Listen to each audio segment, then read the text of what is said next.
Administrative ব্রিফের স্লাইডটা ready করো। Administrative ব্রিফের স্লাইডটা on করো।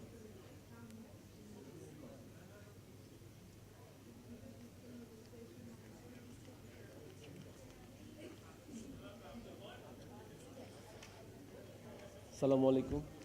Yes. Sir, can I get the summaries of Yes.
Yeah.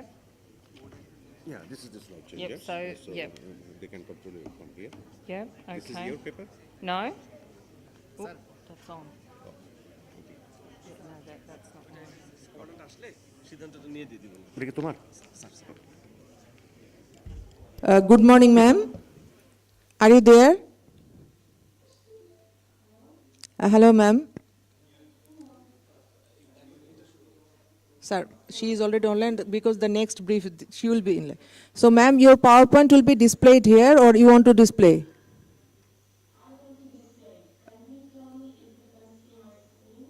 Okay, ma'am. Yes, your slide is visible, ma'am. Yes, you can.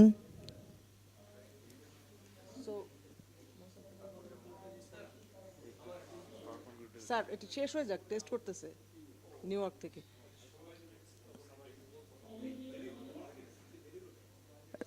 sound is not we can see but there is no sound.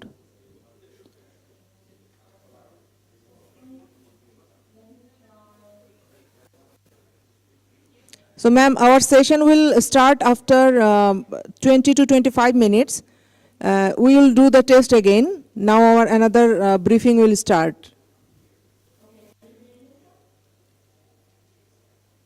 No, not yet, ma'am.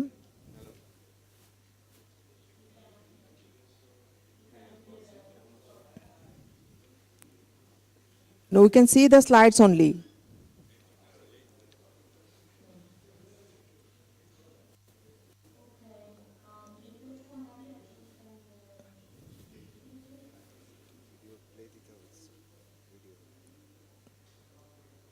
You can send in my email. Okay, ma'am. Thank you, ma'am. Now we will be back after 20 minutes. There will be another session. Then we'll be connected again. You can remain online. Just thank you, ma'am.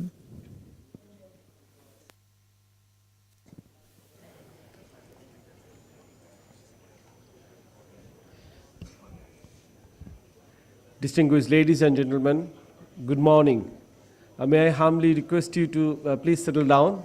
We have few very important issues to cover, and we are going to start with the administrative brief soon.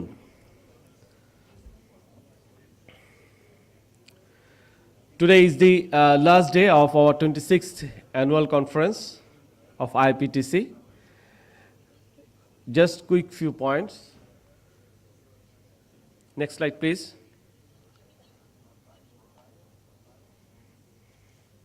Next slide, please.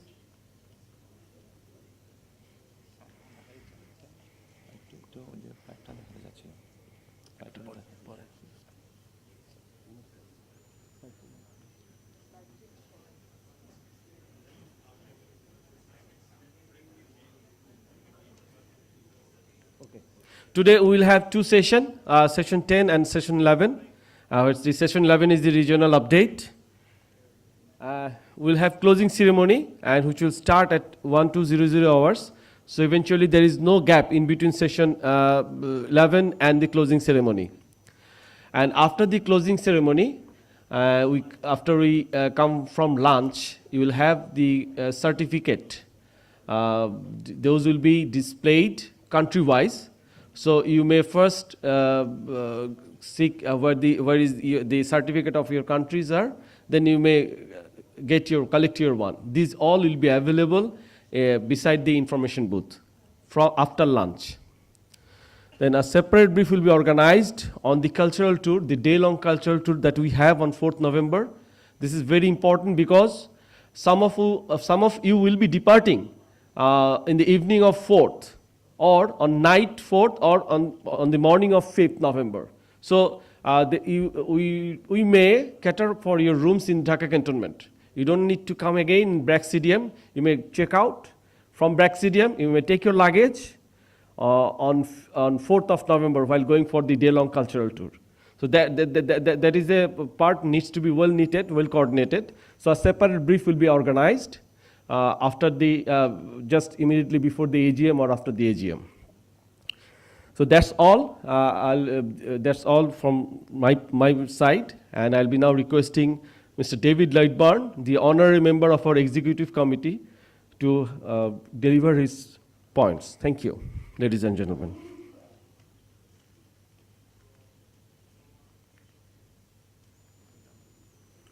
Good morning.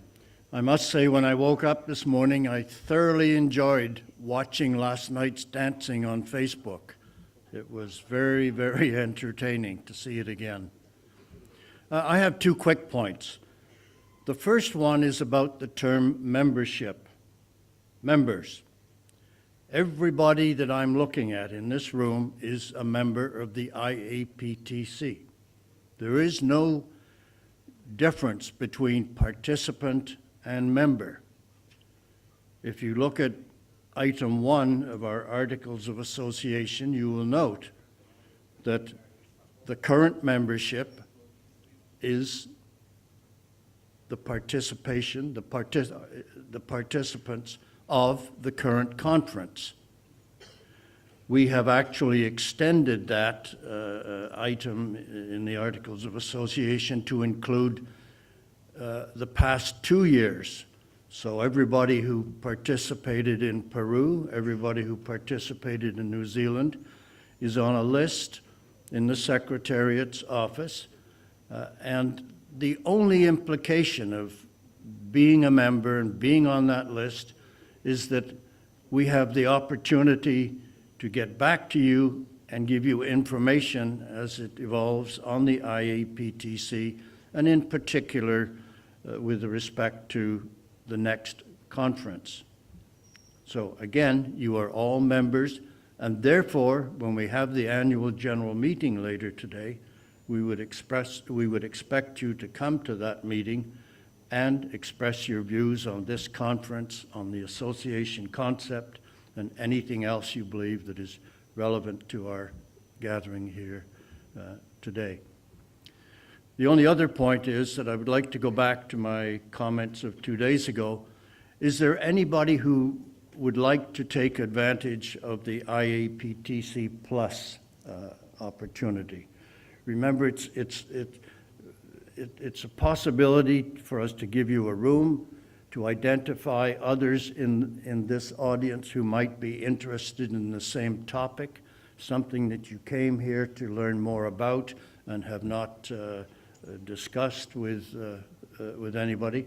And again, remember, this room is full of training expertise, a wealth of peace operations expertise, and therefore you should take full advantage of the opportunities here. So does anybody wish to avail themselves of the opportunity later today?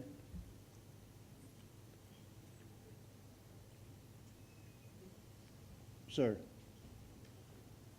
could I ask you what your topic would be?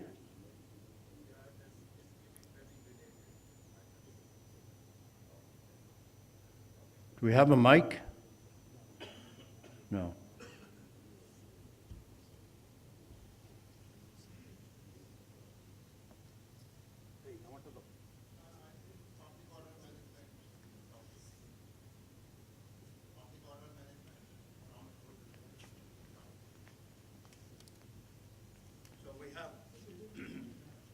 We have one organization that would like to talk about public order management. And is there anybody else who would be interested in that and who could join our colleague or help him with a discussion on that topic? The light here is blinding me. You are all a blur of faces. Okay, anybody who might be interested, come and see me later this morning in the program. Thank you very much, and enjoy your day. Thank you, David. Now just a quick appraisal about the departure schedule. You know, Lieutenant Colonel Khaled is the protocol officer, and he is basically coordinating your smooth departure. So he is going to give you a forecast about your departure schedule of just next 1 or few minutes. Thank you. This move is a continuous process. So there will be a board from 10:00 hours, right after, that means this morning, there will be a board at information booth where you will be notified about this forecast. So as you see, there will be as many as 3 trips, okay, for today, for moving to airport. So if you do not find your name in this list, please let us know so that we can include your move. Okay, so that's all from my side. This will be also available at information booth. We are going to place a board over there. Okay, thank you, sir.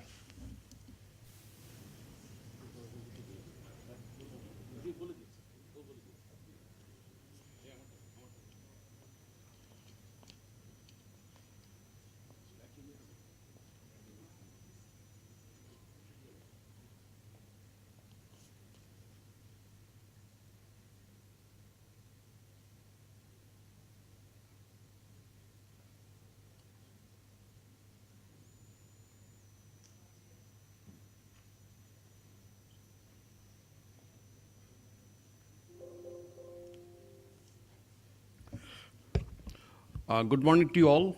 Now about the daily summary of yesterday, day 3, 2nd November, we had as many as total 5 sessions. First was the situational awareness, session 6.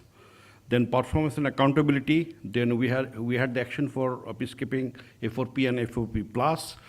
Then in the thematic, we had 2 discussion. One is the highly sensitive task in the time. As a deputy force commander, there is no distinction. Then what you call about the 4 cycles. Acquisition, he said there were blind spot and collation most of the cases. It was the wrong information. And then analysis was hardly analysis used to be done. And dissemination, basically, it used to be archived. Then later, the UN has now came up with all these system projects. Now MONUSCO project, to give a common picture within the force, they have now the system. Now we have the UN Peacekeeping Intelligence Policy. Then we have the SAGE, basically, which is a situational awareness reporting tool for all the components. Then also, from 2019 onward, we know the MINUSCA is the first mission where they used Unite Aware, where there are 6 IT tools which incorporate previous SAGE. Now in topic 2, Mr. Kevin Kennedy from New York, VTC, he joined us and he basically covered the civilian aspect. And he mentioned that situational awareness program that is began in 2017 by DPO. Then he also mentioned that there are lackings in peacekeeping intelligence, like training deficiency, generation gap, then knowledge gap of IT technology. And he also put up some recommendations like peacekeeping intelligence need to be understand technologically, SAGE data analytic dashboard. Then we have the new capabilities added, is civil affairs permit management system, asset tracker, petrol plan. And JOC as an information hub is a new, they are doing that thing, and they are remodeling the Cyprus JOC at this moment underway, and there will be Unite Aware video wall. Then optimizing information sharing is cross-component collaboration and integrated sectors.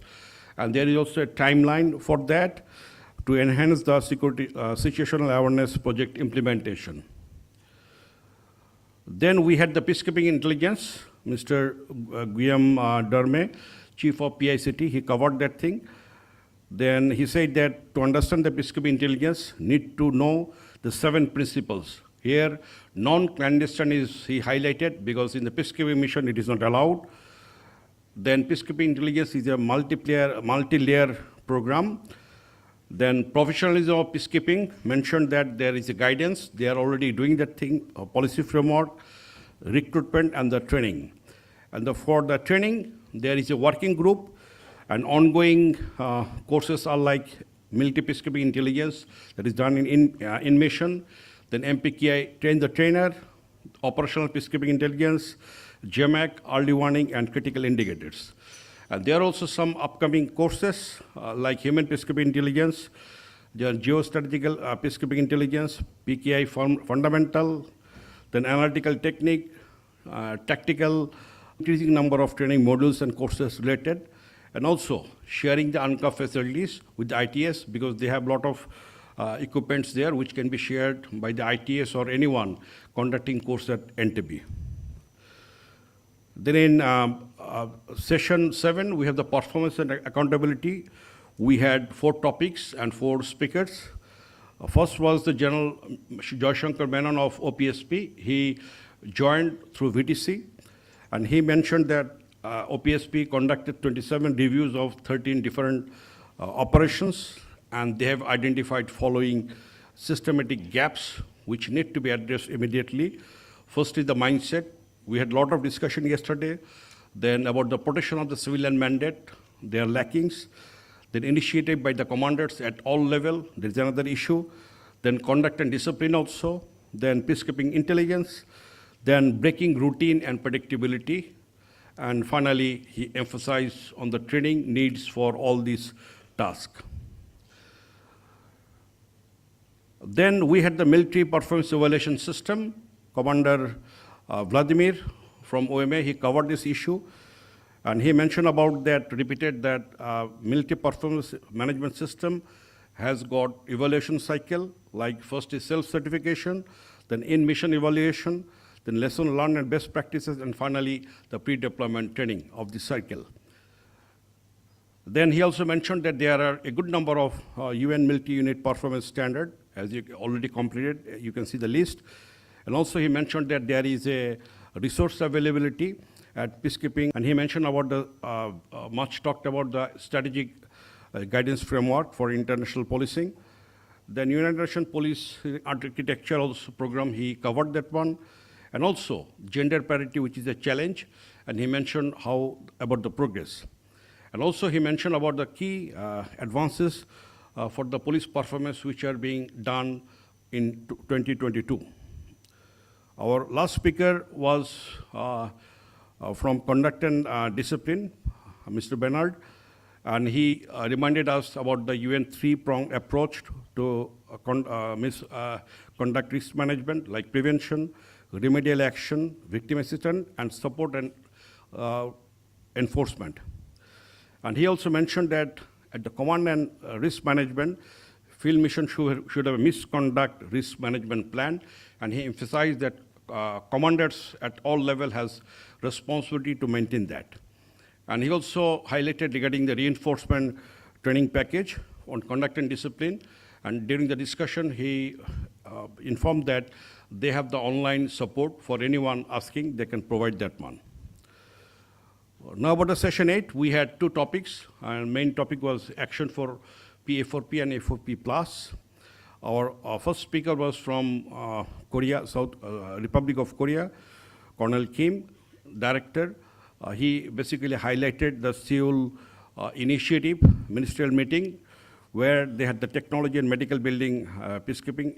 It was conducted from 7 to 8 December last year. Then he also mentioned about the UN the issues. Then in the next topic, we had the Ambassador Abdul Latif. He shared the implementation of this action for peace in African Union region. And he mentioned that there is a high-level regional conference on enhancing the performance of peacekeeping operation from mandate to exit. It took place from 18 to 19 November in 2018, and the purpose was to develop a concrete recommendation, an action plan to advance the implementation of the Declaration of Shared Commitments, that is A4P, and it is now known as a Cairo Roadmap, and the outcome of this conference, and it was endorsed by African Union Peace Security Council in October 2020. And the recommendation, he said, about the concept of quadrennial consultation, collective responsibility, action for peace, and action for peace plus, complementary, then clarity of the mandates, then greater coherence between mandate and the resources. Now we had 2 thematic sessions. First was high sensitive task in the current peace operation, where we had 3 speakers. Our first speaker was General Santos Cruz, and he basically highlighted what are the challenges in the field, then challenges outside the field, like the headquarters and other things. Then he had some concrete recommendation. Then also he talked about the systematic challenges are there, and also some recommendations like keep pressure in operation, discipline, motivation, leadership, initiative. And he also concluded that we find technical expertise in the peace support training institution, organization. Then we had the topic 3, General Jasbir Singh, he was there. Challenges of the integrated mission mandate complementation and some recommendation for the military component. Then he identified the contemporary challenges like the peacekeeping, characteristics of the peacekeeping has changed, human displacement against the peacekeepers like in Mali, and environmental instability. And he mentioned about what should be the in-mission strategy, like sharing of intelligence between the 3 corps, that means military, police, and civilian, human-centric approach, support from the home nation or the host nation, then joint mediation of military and civil component in the field. And he also suggested for the military component, like techno-enabled contingents. He gave the example of Sudan, then surveillance and reliable intelligence, resource management, realistic training, like conflict management, cultural competence, and ready for future for the junior leadership. Finally, we had another session, which was contemporary challenges for the mission leadership. And our first, there were 3 speakers. First speaker was Brigadier Salim, and he basically talked about the CIMIC in the building of a nation. And his main argument was CIMIC assist in national level state building and building trust and confidence of local population in the peace process. And regarding the CIMIC and state building, he mentioned that it provides a quick impact. Last speaker from UNITAR, and Ms. Masa, she highlighted about partnership, the advantages, like it helps in amplifying the impact, fill the gaps, and promote ownership and sustainability. She also mentioned about the challenges, like working in silos, lack of standardization and harmonization, and lack of funding. Thank you. And the last one was stabilization and reconstruction. It was covered by Lieutenant Colonel Gianluca from Italy, and he mentioned about the stability and instability, like governance, rule of law, and economic and infrastructural development are 3 pillars. And he also mentioned that any disruption will produce a spiral instability. About the stability process, stabilization and reconstruction are the 2 main components of peace operation, along with the combined role of both military and the civilian. And he also mentioned about the experience based on principles like ownership, capacity building, sustainability, selective allocation of resources, proper assessment, partnership, flexibility, and accountability are the important principles for the peacekeeping operations to succeed. These were the daily summary of day 3. All these were now uploaded, will be uploaded, and previous 2 days in the website. Thank you very much.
Ladies and gentlemen, good morning. Did you enjoy last night, the cultural program and the dinner? Still you are thinking about that, or you are present in the session? It's very time-worthy and very pertinent and going to be rewarding for all of us. The topic is Women, Peace and Security, which we will be discussing in this session. The Women, Peace and Security agenda has a transformative potential. It is a powerful tool for moving from exclusive to democratic decision-making, from gender inequity to gender justice, and from conflict and violence to sustainable and feminist peace. Peacekeeping mission mandates now routinely includes language on women, peace and security, mostly on protection of physical violence, human rights abuse, preventive and responding to gender-based violence, participation of women in peace process and cross-cutting issues, increasing the participation of women in peacekeeping and providing resources to support women's protection. If UN member states are to strengthen the language on women, peace and security in peacekeeping mandates, it is essential to understand how this language gets to be included. Distinguished audience, the moderator for today's session is Lieutenant Colonel Darlene Young from Australian Defence Force. She has a vibrant career in command as an instructor. She commanded New South Wales University Regiment. She was commanding officer of Australian Defence Force Joint Training and Peace Operation Training Center.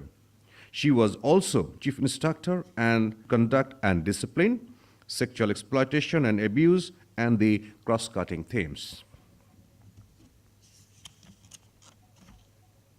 More recently, her effort in the field of peace operations training and gender awareness education have had significant effect to regional international engagement and further reaching global impacts.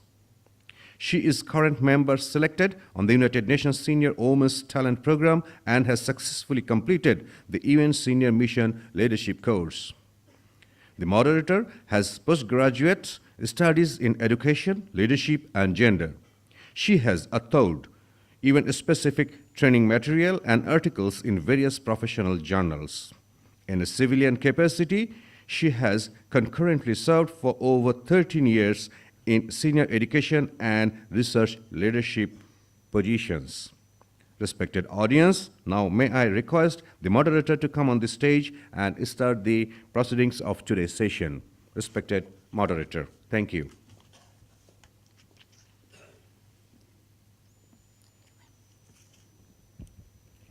Distinguished guests, firstly, let me sincerely thank the IAPTC Executive Committee and the Secretariat, and also our amazing hosts, Bangladesh, for the kind invitation to serve as the moderator for the session on Women, Peace and Security, Women, Peace and Security agenda, and countless international platforms stipulating the inclusion of women of agenda. We have 4 speakers from a variety of backgrounds, each examining the challenges and opportunities from a strategic, operational and tactical level viewpoint. Each speaker will have approximately 12 minutes to speak. There will be no breakout sessions, so please prepare your questions for this plenary session. So the first speaker that we have will be via VTC. Our first speaker is Ana Garcia Alvarez. She is a senior officer working on gender parity, diversity and inclusion in the Departments of Political and Peacebuilding Affairs and Peace Operations of the United Nations.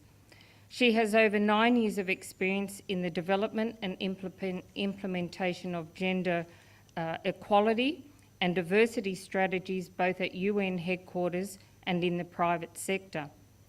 In her current role, she coordinates the implementation of the Uniform Gender Parity Strategy.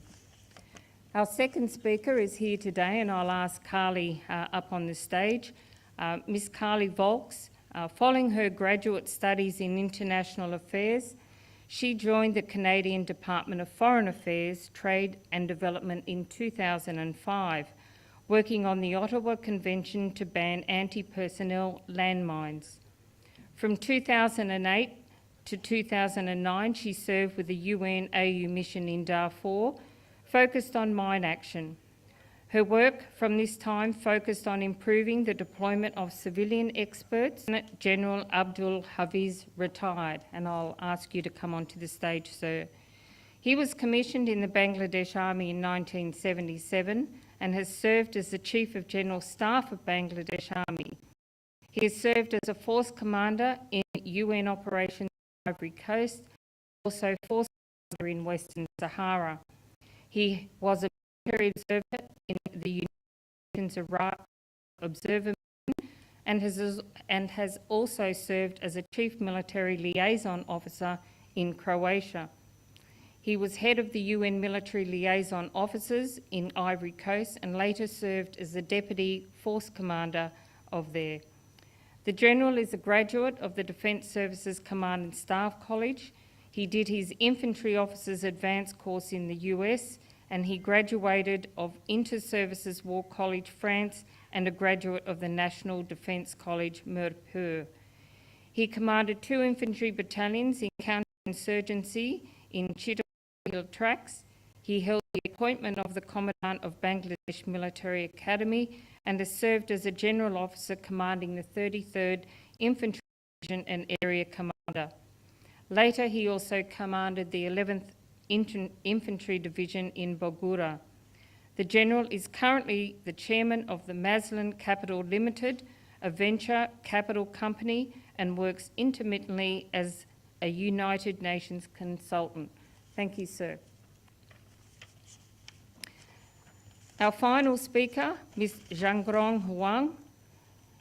She has been the Gender Affairs Officer in Canada. She's a certified training professional and has been certified by the Australian Dispute Centre as accredited multidisciplinary mediator. She has 2 master's degrees in women's studies and in English language and literature, and speaks English, French and Chinese fluently.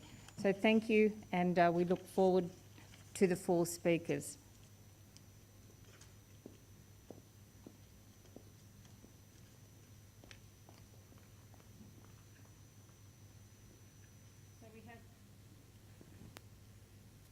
So we have Anna first. Anna, can you hear us? Yes, the connection is breaking a little, but I hope you can hear without any issues. Okay, go ahead, thank you. Thank you. Many thanks for the introductions. I'm really honored to be with you today to brief on the Uniform Gender Parity Strategy. I really apologize for not being able to be there in person, as I heard the great work that you have been doing this week, and I think this is a great opportunity to share this time with you. So as introduced earlier, my name is Anna Garcia. I work on the coordination of the Uniform Gender Parity Strategy.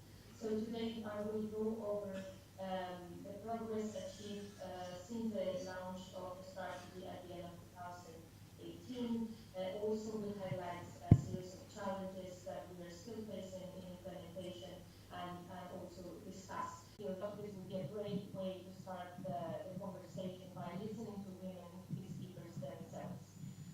Could please colleagues play the video? As I understand, I cannot play from my screen. I would be very grateful if you could play from your side.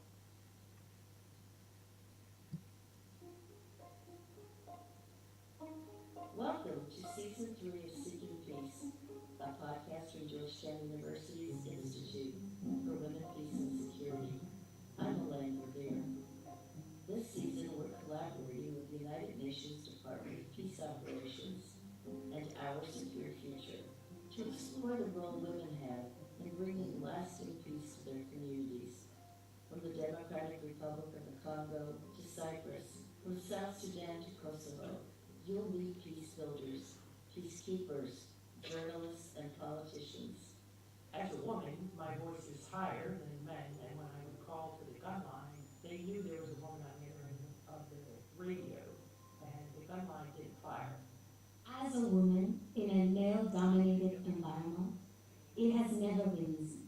We are in an environment where there are different people, and it is normal that some people can't accept being commanded or led only by women. And that's normal.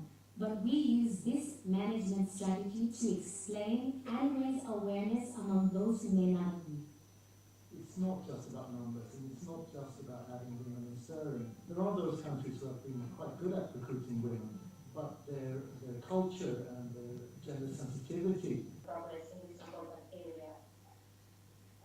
So now I would just like to briefly present the framework that many of you are already familiar with for our work on achieving gender parity in UN peacekeeping. So achieving gender parity and basically increasing the number and representation of women is one step towards a broader goal, hopefully rendering our peace operations more gender equal and promoting gender equality. And gender equality is at the heart of the United Nations values, so therefore we must upheld it in all our operations, including in UN peacekeeping. And we are looking at this both as regards the delivery of our mandates, and my colleague Juan will speak a little bit more in detail about that, and also as regards the functioning of our teams. And achieving gender parity is also a mandate of the UN bodies through a number of Security Council and General Assembly resolutions. And very importantly, it is a shared commitment of member states, including troop and police contributing countries, and the United Nations through the Declaration of Shared Commitments of Action for Peacekeeping. And finally, the goal of increasing the representation of women is a cross-cutting priority of the Action for Peacekeeping plan.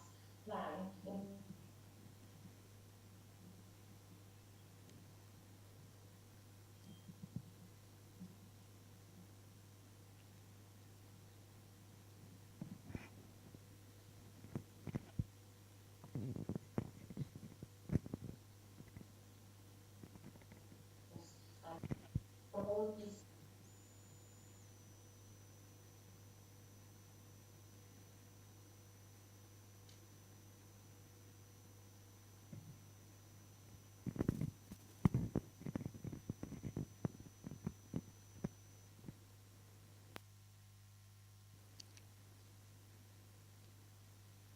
Hello, Anna. I don't know whether you can hear us, but the internet seems to be very intermittent.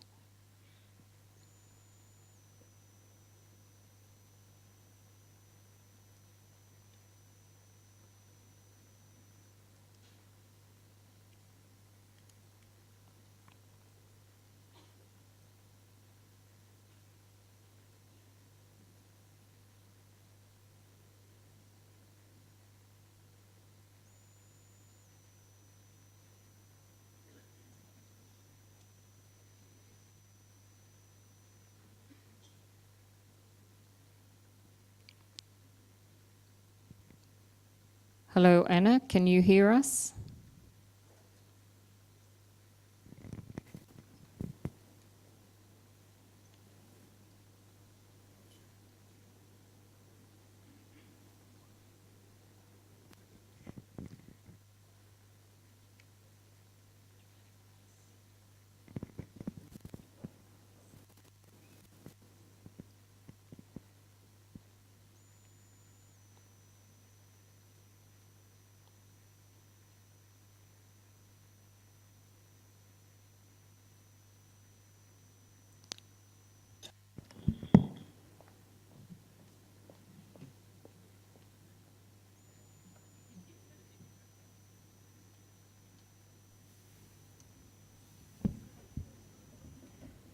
Thank you so much, and good morning, everyone. It's a pleasure to be here this morning. First, wanted to thank our hosts so much for a fabulous week. I think I learned two things very clearly, that both peacekeeping and hospitality is in your blood, so thank you. It's also a pleasure to be here on this panel in a room full of experts where there are literally decades of peacekeeping experience. But the most important thing about experience is knowledge transfer. So a special shout out to our young soldiers who are here supporting us, and a shout out to my friends from the university who are here taking notes. You really are the future, and I hope you're learning a lot this week. I'm pleased to speak to you today about Canada's LC initiative for women in peace operations. So what is the LC initiative, or perhaps who is LC? So Elizabeth Elsie McGee was the first Canadian woman to receive a master's degree in aeronautical engineering in 1929. She oversaw the Canadian production of the Hawker Hurricane airplanes during World War II. She spent the rest of her life as a staunch supporter of rights for women and children, and we are honored to have this initiative in her name. The LC Initiative for Women in Peace Operations is Canada's 10-year project until 2027 that aims to catalyze transformational change in increasing the number of uniformed women's counterparts. It is an operational imperative that we recruit and retain women peacekeepers. When Anna's back online, she'll speak a little bit more about the status and foundation of women in peacekeeping. But a few quick stats. In 1993, women made up of only 1% of personnel in peacekeeping. We are continuing to make incremental but slow change, and work remains to be done, not just to deploy women, but to ensure that they are in all ranks, in all functions, and when there is receptive environments to their full and meaningful participation. At the very start of the initiative, we commissioned a baseline study to review the discourse about women in peacekeeping. This study was clear that while there are specific barriers in specific countries, and their order of magnitude may differ, the findings included the following barriers. First, the eligibility pool. The recruitment levels in national security forces have low percentages at home, making it very difficult to deploy in large numbers. 2, deployment selection. Women are often not chosen for deployment due to systematic or unconscious bias for those who are recruiting or selecting them. 3, deployment criteria. Women may lack access to training to help them meet the basic criteria for deployments. For example, some women in their home security institutions don't have access to regular driving or shooting practice, putting them at a disadvantage for deployments. Hence why pre-SAT training is so important. When we can see huge increases to the past. Negative experiences can make it difficult for redeployment, retainment, and recruitment. Number 8, top-down leadership. We have heard from women peacekeepers, even most recently from one of our own returning Canadian Forces women, of the challenges of toxic leadership, which impacts the well-being of troops and police. If leaders don't promote women's role, how do we expect the rank and file to do so? Number 9, gender stereotypes that continue to prevail that women can only deploy in soft skill areas.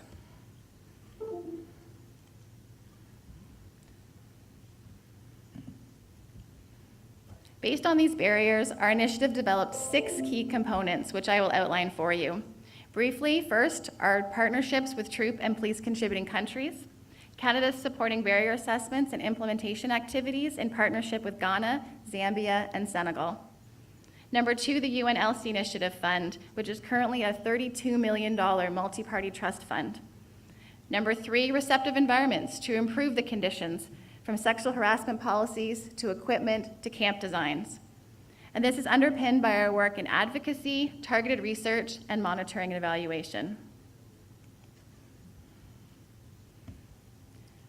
The Global Center for Security Sector Governance, also known as DCAF, released its Measuring Opportunities for Women in Peace Operations, known as the awkward acronym MOWIP.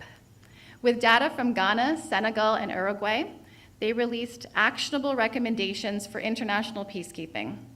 It was informed by 1,900 security personnel and 95 key decision-maker interviews. Inspired by their work, Canada too is undertaking the barrier assessment to better identify ways in which we can improve our practices at home.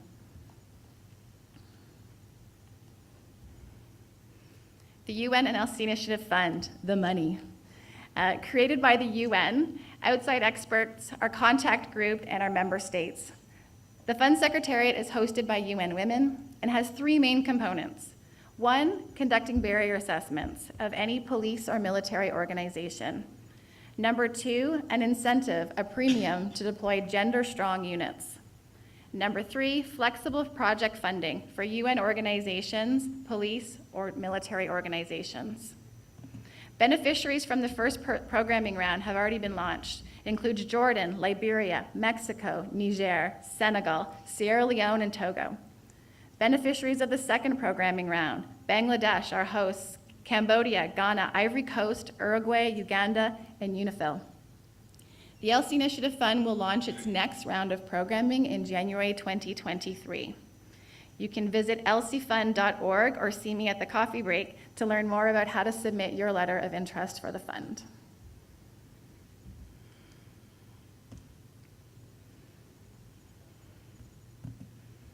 Here's an example of some of the current projects funded through the UN ELSI Initiative Fund. It includes barrier assessments, training, women barracks, communication strategies. Both Ghana and Senegal are receiving funding for gender-strong units as they deploy to UNIFIL, MINUSCA, MINUSMA, and MINUSCO. They're leading the way in this area. Strong units. This program has a mandate to generate new and innovative ideas in this space to create better environments for everyone, men and women. Based on our research in this area, we've been working with the UN Department of Operational Support. They have collected recommendations from women and men peacekeepers to help create a 150-page package on suggestions that have been now shared with the UN Secretariat and all field missions. New camp designs have been validated with the chief engineer to ensure that they are realistic and feasible. New system contracts are in place for modular prefabricated buildings for living accommodations. Additional changes to come include medical facilities with increased privacy, locations of wash appropriate lighting.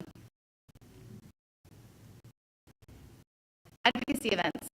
Wherever we the ELSI Initiative relies on the expertise of our partners, many of you who are in the room. The voices and perspectives of women peacekeepers is what drives our work, as you heard from the podcast that Anna shared briefly. This has allowed us to curate a pilot initiative that responds to the changing attitudes and the changing circumstances on the field. I've had the honor of speaking with a number of you this week, hearing the good and the bad experiences. I was excited to meet two Bangladeshi pilots earlier this week who just got their wings and are super excited to deploy on their first peacekeeping mission. I pray they have a positive experience, and I look forward to change. As I mentioned, a lot of work still needs to be done, and a lot of the work that we're doing is bleeding into policy change. The C-34, or the Special Committee on Peace Operations, is one of our favorite places to enact some of these change. We're working on language to include the need for properly fitting equipment for women, streamlined access to treat conditions specifically affecting women, raising awareness of misconduct and how to report before, after, and during deployment, ensuring that senior management and senior mission leaders are accountable for their work environments that prevents all forms of misconduct, including sexual harassment. And finally, research. In order to influence policy change and influence issues in the field, we rely on our important partners to do evidence research. We've had the privilege of working with fantastic researchers from Georgetown University, the International Peace Institute, and DCAF. They're asking the hard questions about how to contribute to a more nuanced, evidence-based findings. For example, IPI's research on the taboos and stigmas facing military women and their paper on perceptions and lived realities of women police officers have found huge revelations on sexual harassment in the workplace. It also spoke about homophobia and racism in addition to sexism in UN missions. I encourage you to take a look at these articles to help inform your articles at home. They will be available in my slides and on the website. Finally, I just wanted to say, after being here all the barrier, one of the main obstacles of the underrepresentation of women in national military and other security forces is key. And I think we've already examined how organisational culture in earlier sessions on technology can impede the implementation of some of these UN strategies for peacekeeping. And I think this is also the case with the UN strategy on gender parity. The next speaker, sir, the floor is yours.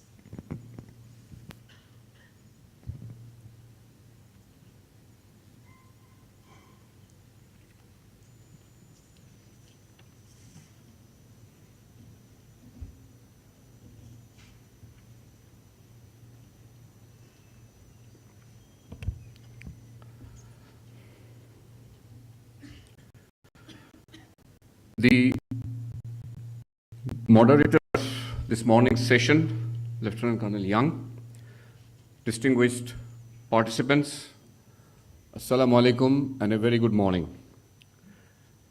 In the beginning of this session, the moderator mentioned about the gender imbalance in this hall, indicating that there are more men than women in this hall, and also we see more male peacekeepers in the field than female. But if you look at today's panel, you will see there are 4 women and only today's panel.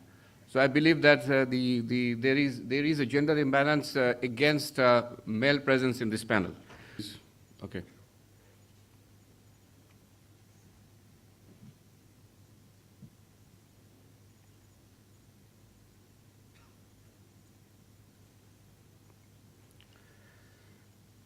In this session that seeks to improve understanding of UN's gender parity strategy, it is indeed an honor for me to discuss the challenges faced by Bangladesh in implementing the strategy.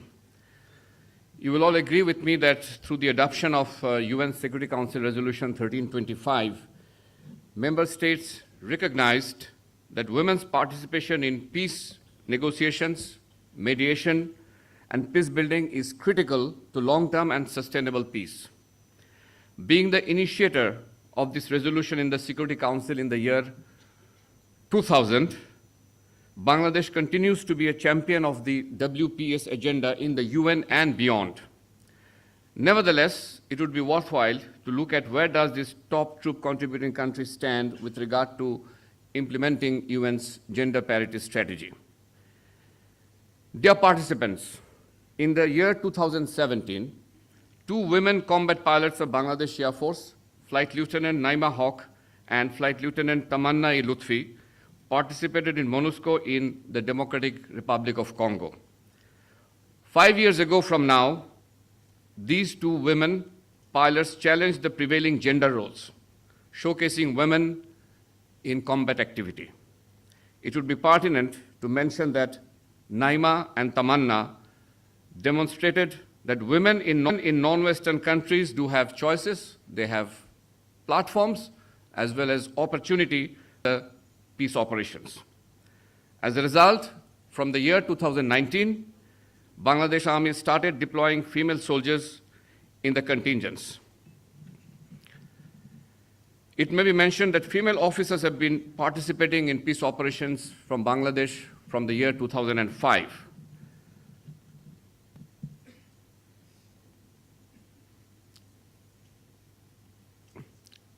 Let us look at where do we stand with regard to implementing the gender parity strategy that was rolled out in 2018.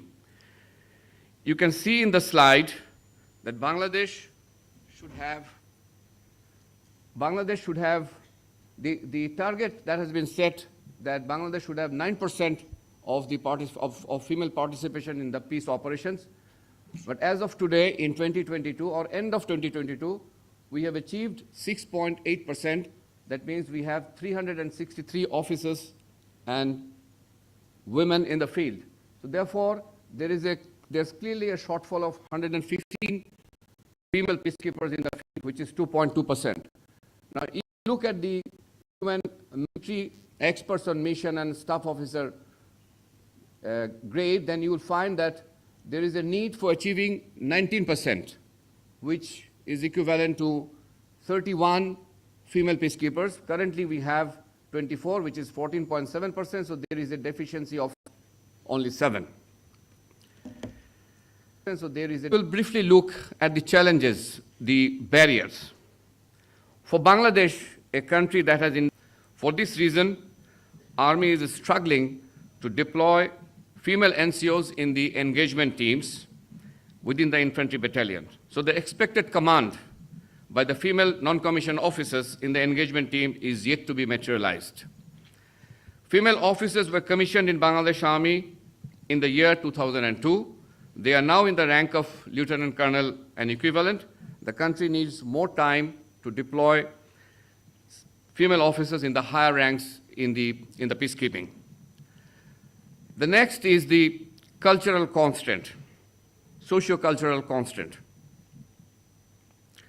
There is a socio-cultural expectation that women are primarily responsible for taking care of children, parents, and the home, and this presents a social challenge for the deployment of women. There is a prevailing notion that gender roles and divisions are natural for women and men, and a belief that women essentially need greater consideration for protection, which is referred to as the gender protection norm. This belief or notion limits or restricts women's deployment because some women, they decline to be deployed. There is a notion of self-selection, that whether she would be going or not, and sometimes she is deciding not to go. The second is that many of them, they need permission from husband, from parents, including their in-laws. And third, the institution or the military has to consider before deciding in the field. The feedback that I have received from one of the female engagement teams in the mission is that female soldiers do not have enough skill and expertise due to short tenure of service and lack of experience. They cannot be deployed to the temporary operating bases for long-range patrolling or to remote places due to overnight accommodation issue, sanitation problem, and security. Female soldiers cannot be employed in isolated duty posts that are located in places that lack supervision. Let us look at the progress made by Bangladesh in deploying female peacekeepers until today. The fact that we have achieved 6.8% target out of the stipulated 9% in 2022 can be termed appreciable. The authority is doing everything it can to increase the pool by fulfilling annual recruitment quota. More women have recently been recruited and have started to build their skill and expertise. It should be noted that the figures cannot change overnight. It has to go through a process of recruitment, followed by training, gaining experience, and finally, eligibility and deployment. Dear participants, Bangladesh boasts of an all-female foreign police unit deployed in MONUSCO since 2011. It may be mentioned that another all-female foreign police unit was deployed in Haiti in 2010. Foreign police unit was deployed in specific supplies, equipment, and infrastructure needed to foster women's participation from Bangladesh. What are the training needs identified for the training of female peacekeepers? We have identified that female peacekeepers, they need to understand the vulnerabilities of women, girls, men, and boys in the mission area. Secondly, they have to be trained as to how they should deal effectively with the protection issues while they're in the mission. Thirdly, they have to understand key cross-cutting issues that impact all peacekeepers, such as code of conduct, culture, the local culture in particular, and all sexual exploitation and abuse, and trafficking of women and girls. I would say that learning to communicate with the locals in their own language is very critical. One of the reasons why women are to serve in peacekeeping is that they must communicate with the villagers, with the women, and they must be able to understand what are their issues that are affecting their livelihood. So unless they learn the language, it's going to be very difficult. And then it is essential to have training on the improvised explosive device, victim management, WPS, CRSV, and child protection. Lastly, cooperation received from other stakeholders in this regard.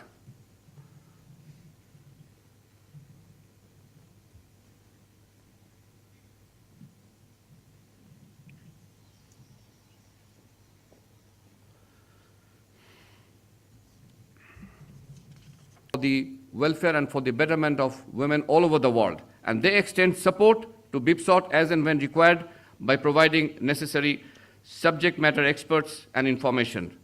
Also, they conduct female military officers course and women peace and security course in BIPSOT and elsewhere. Global Peace Operations Initiative, that's known as in short GPOI, supports by providing training to peacekeepers in their syllabus. They incorporate all necessary topics to understand the present context of peace operations. ICRC also supports by providing training. And I would like to express our gratitude to the LC initiative because they have funded a new 3-storied building for accommodating additional women trainees for Bangladesh, and this project is underway at BIPSOT. I have come to the end of my presentation, and dear participants, 19 September this year, 2022, was a glorious day for all Bangladeshis. It was a day of jubilation, day of rejoice, and it was a day to celebrate. On that day, our women football team, for the first time, clinched Southeast Asian Federation Football Championship, beating Nepal 3-1 in their own soil. They made the whole nation proud. It's the first time Bangladeshi women earned an international trophy. Dear participants, women earned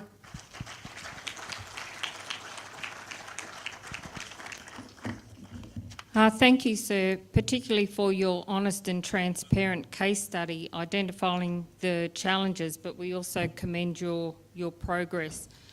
For those who've been around in many of the training centres, we certainly see that the eligibility pool for women peacekeepers is quite small.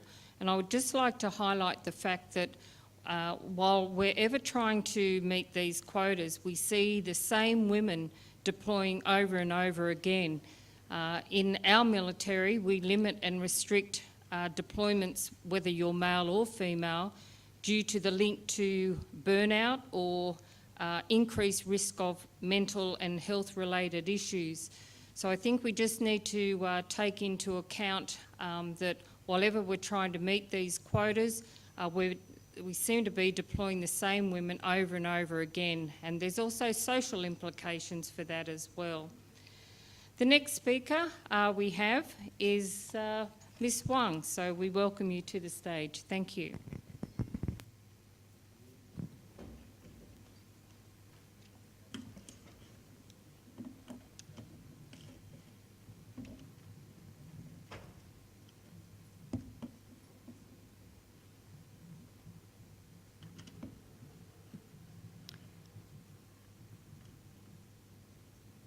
Good morning, colleagues from the distinguished global peacekeeping training community. I'm very honored to have this opportunity to discuss with you women, peace, and security. Okay, technical lab a little bit. It's coming. Thank you.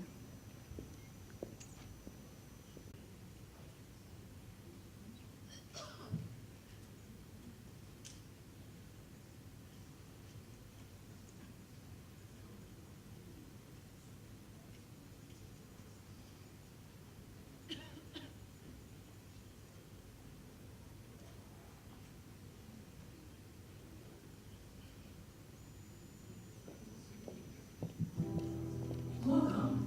You are here to learn how to enhance women's full, equal, and meaningful participation in peace and political processes, which is an important aspect of your work in UN peace operations. We'll start with the background. Technology is killing us.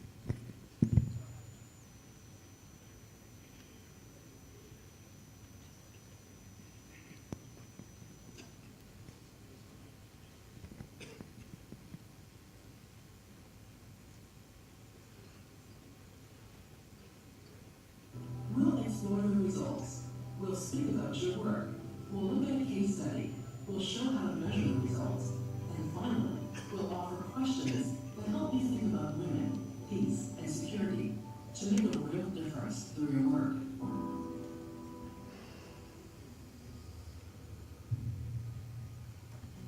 The disproportionate impact of conflict on women and girls is widely recognized. But women also write another story, the story of agents of change. Beyond just surviving conflicts, women actively resolve them.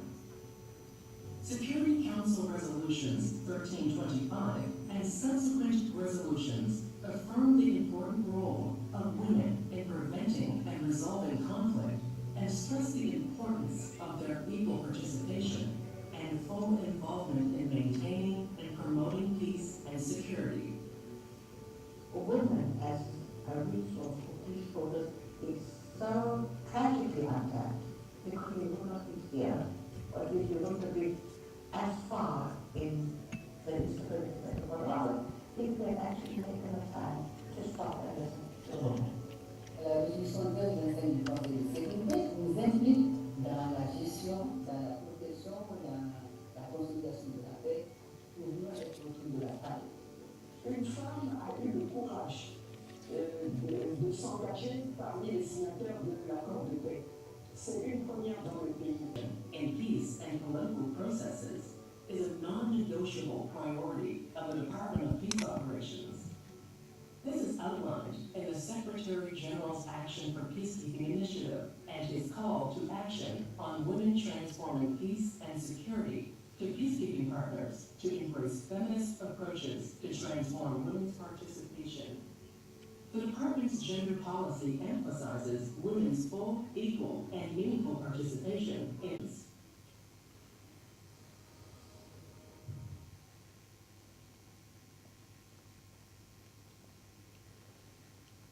Okay, for the limitation of time, so this security, it introduced the 4 pillars or the 4 priority areas of WPS: participation, protection, prevention, relief, and recovery.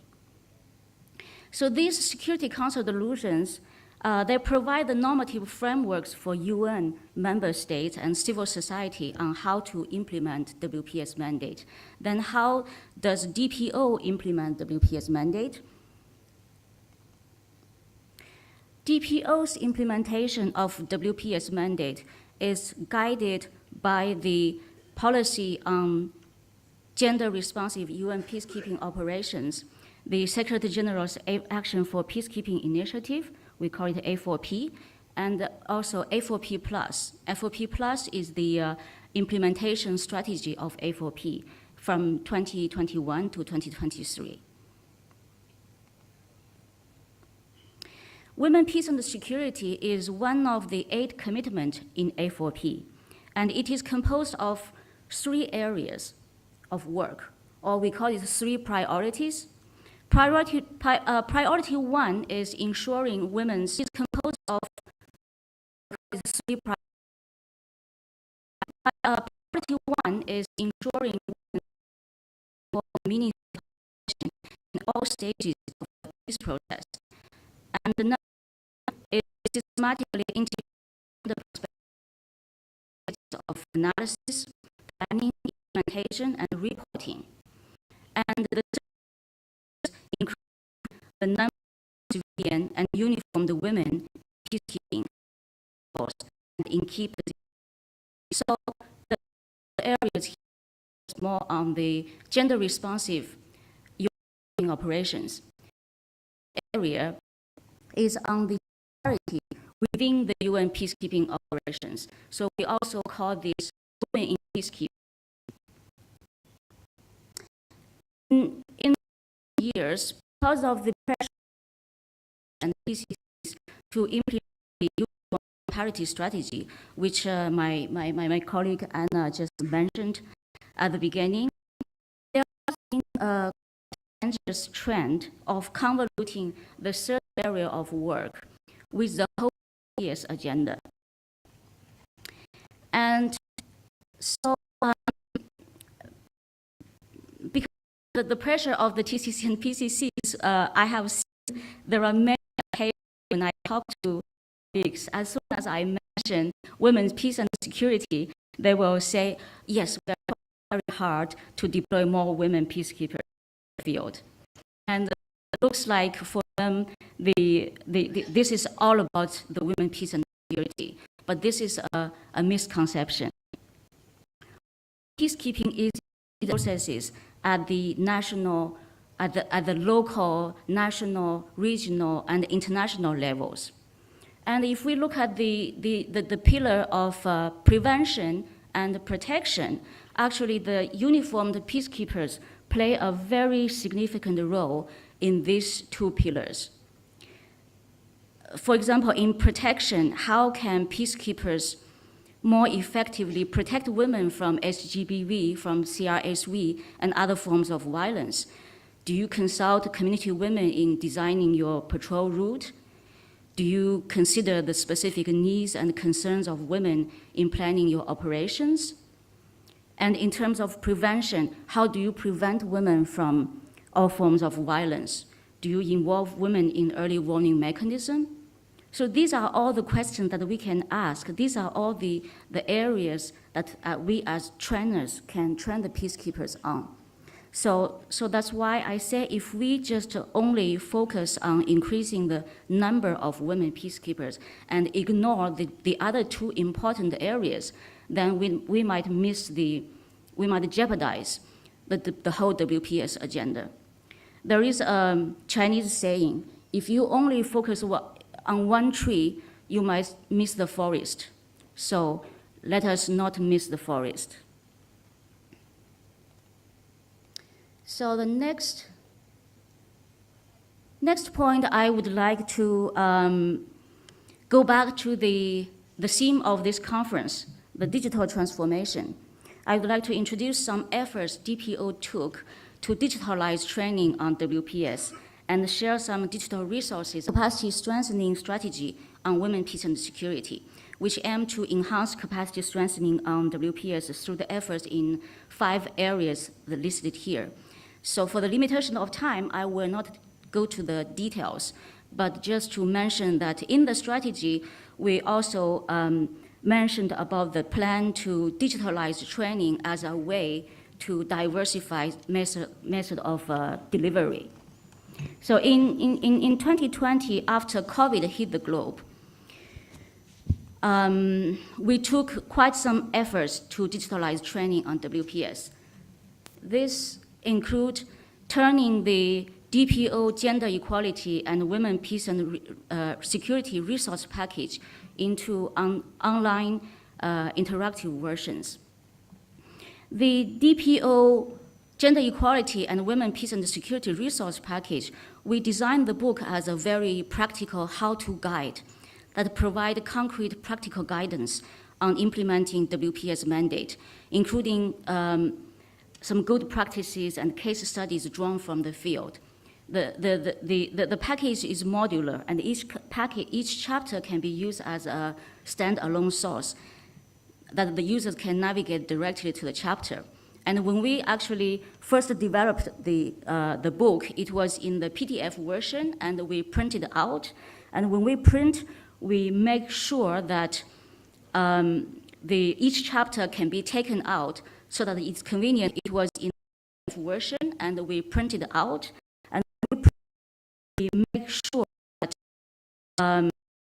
each chapter can be taken out. So it's convenient. Some points, and if you look at that that blue beret button, if you press this button, so the table of content will come up, and you can directly choose which chapter you want to go to.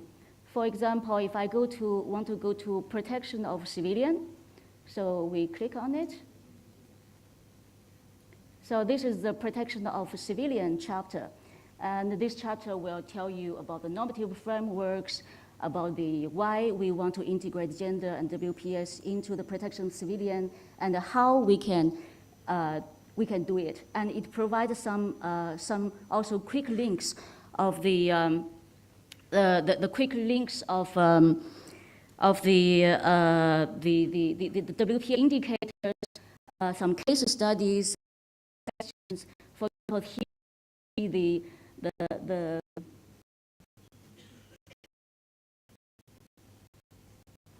I don't have the class with me to see very well right now, but this shows you how to navigate this digital book. Let me go back to the slide. Yes, thank you. Yeah. This we have also the training video I have shown you at the beginning. The training video in the English, French, and Arabic published practice leadership and meaning in integrating gender and WPS in strategic planning, programming, and budgeting processes of the UN peace operations. We just finished this training this August, and we are planning to do more because it was very popular. And we have also collaborated with FBA, the Folk Bernadette Academy, on designing online training for the senior gender advisors on leadership.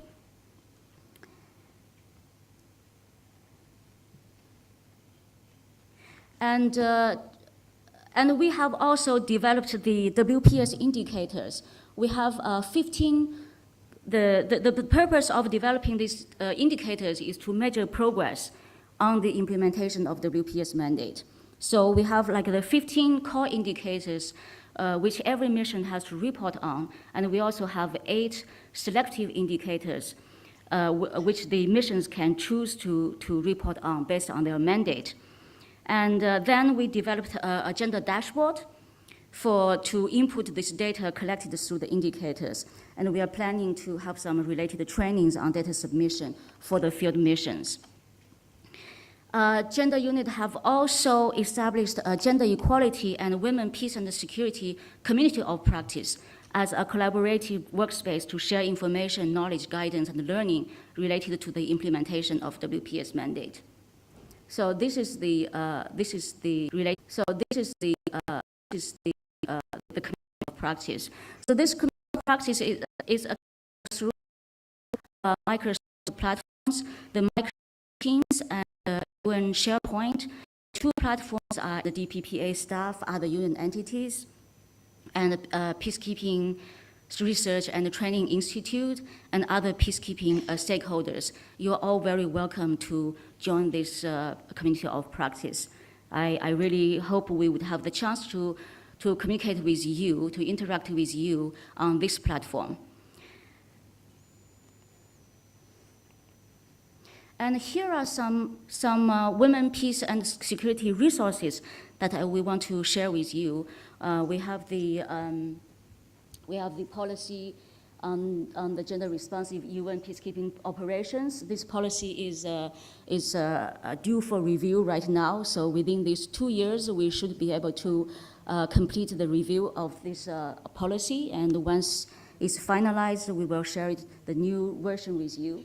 And we have the gender resource package with both the interactive online versions and the PDF versions. And we have the training video, and we have 2 other videos that we developed, and actually we have more than that. In the last link, you will be able to see all the videos.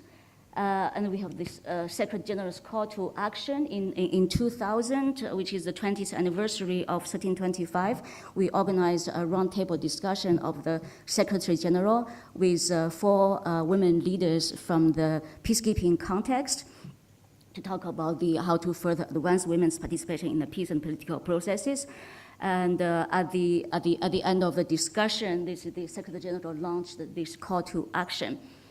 And we have the Secretary General's 2025 forward-looking goals, the 2019 directives on WPS, online training. It's both available in English and French. Yeah, yesterday I think I talked to one colleague who mentioned that they really want to set up the military gender advisor post. I think this is a good resource for you. And the police division also have the police gender toolkit. This toolkit will be will be updated soon also. And we have the WPS Trello. This Trello has very rich resources on WPS, and it's very interactive. You can get many useful icons and information from this Trello. And we have the In Their Hands. This is last year's initiative. Last year, DPO collaborated with DPPA and UN Women and organized photo exhibition called In Their Hands. And in this project, we have the women photographers from the peacekeeping context taking photos of telling the stories of the women leaders through the photos. So a lot of the photos in this presentation come from this photo exhibition.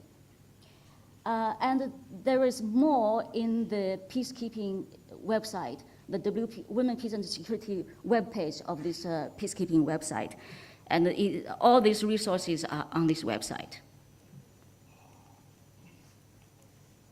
Okay, so I have come to the end of my presentation.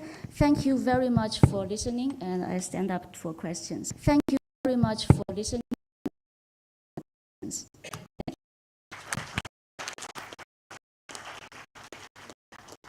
Thank you, and I think the highlight of that was to identify the holistic approach to WREG. A question from the audience. Yes, I can see gentleman down the front.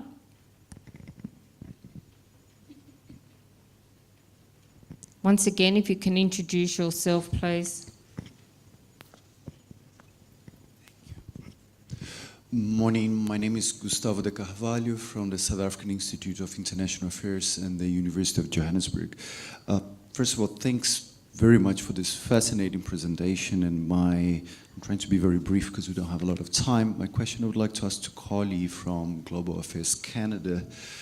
And I thought there was one slide that you presented that was fascinating when it talks about the top barriers. And when I was looking into that, essentially there's some of those barriers that are capacity and capabilities related, but a lot of them are structural or even in relation to mindsets.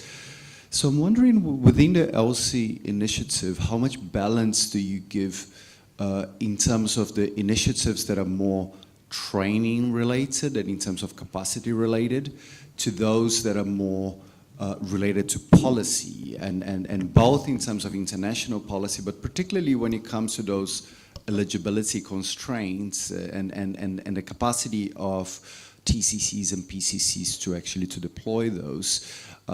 But also maybe the second part of that, to a large degree, it seems to me that there is an element of women, peace and security, but a strong element around the role of masculinities when it comes to that, and how much of the emphasis of this initiative also focuses on ensuring that men are supportive in information. And in our training center, we train an average of 2,000 people every year, and more than 25% female trainees, women who are trained in the school. So I hope that number is a good starting point, but we are looking forward to reach a higher percentage. We also conduct trainings related to gender, peace and security in each and every one of our 32 training sessions, automatically included gender awareness questions. So I wanted to make that point very clear, to say that we would love to work with all of you about those questions, matters. And I have one question for Mr. Hafiz. The statistic and the numbers, the analysis you presented, it seems it was more focused on the military side. And I would like to know if you have information to share about civilians, women civilians participating in missions. Thank you. I didn't get the last part. He wants to know about civilian participation.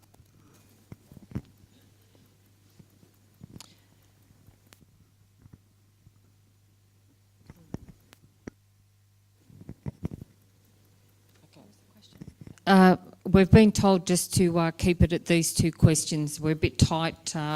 We want to get to the coffee break. And we're happy to answer any questions over the coffee break as well. Gustavo, to your question about sort of where the focus is, it's a bit of both. So initially it was a 5-year pilot. We've concluded that first change will be quicker for some. There's some of you who very quickly have brought this on board, and it's something that you do with ease, and others that are a little bit more skeptical, and that's going to take some time. And we want to hear from you, because the more we talk, the more we understand. Thank you. Sir. Thank you very much for the question. As you can understand, the focus of my part of the presentation was to give you a case study on the challenges being faced by Bangladesh as a troop and police contributing country with regard to implementing the gender parity strategy that was rolled out in the year 2018. You may be aware that every year there is a target fixed for the troop and police contributing countries to contribute so that the strategy that has been outlined, the percentage can be reached by these countries. So essentially, being an ex-military, my responsibility was to find out what challenges Bangladesh has been facing in meeting that strategy in terms of sending women peacekeepers, so military peacekeepers. So the focus was not on the civilian participation. And you may be aware that the civilians, there is a whole range of positions, appointments, and a whole range of scope and opportunities for the civilians to take part in the peacekeeping operations. Military is only one component. It may be the major component, but it is only one of the components of the peacekeeping. And there are plenty of opportunities for women, civilian women, to participate. And those are done by the peace operations, by the UN headquarters. And there is a system of selection. So whether women from Bangladesh... Our session is over. We'll rush the coffee break. And by completing our break, we by 10, because we are running shortage of time. Our session will start just at 10:05. So now I have to request all of you to join the coffee break.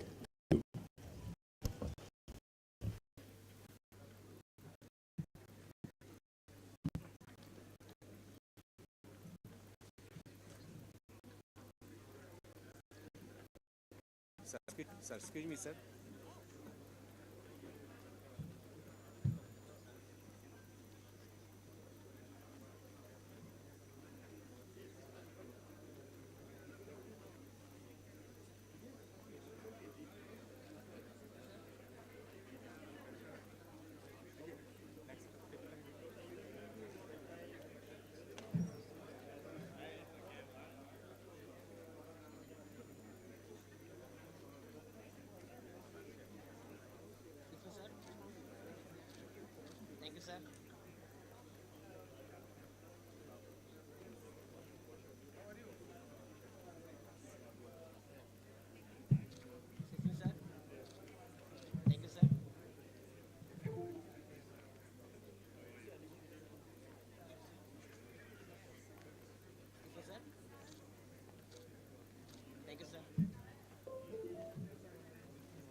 Okay, I'll meet you over there and get it. Benga. Benga Isaac, yeah. Yes, yeah. Wait, compose ensemble.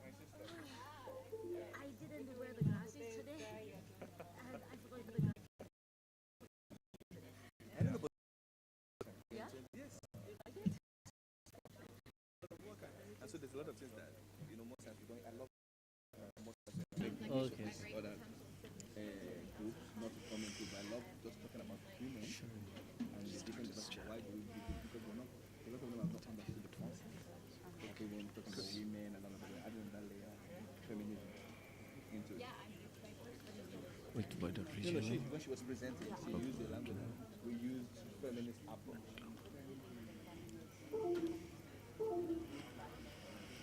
Yes, I feel that, yes, for me, I understand it too. What you're talking about feminist approach, you're talking about equality, all of them, but you know,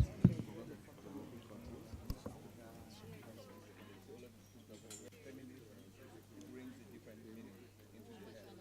So most times they see as a young generation of people kicking against this type of thing, they don't understand that it's about women inclusion. So a lot of them, when they talk about feminist activists, they see as people that want to teach their children Western, yes, extremists.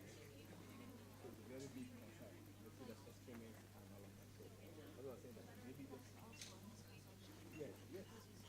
No, yeah, you know, yeah, it's not, that's nothing. Many years, a lot of people, women, fight and fight the region. They're all feminists. So that's been here before even the modern era. It's only the misconception thinking it's a Western approach to invade our space and do a lot of things. I want to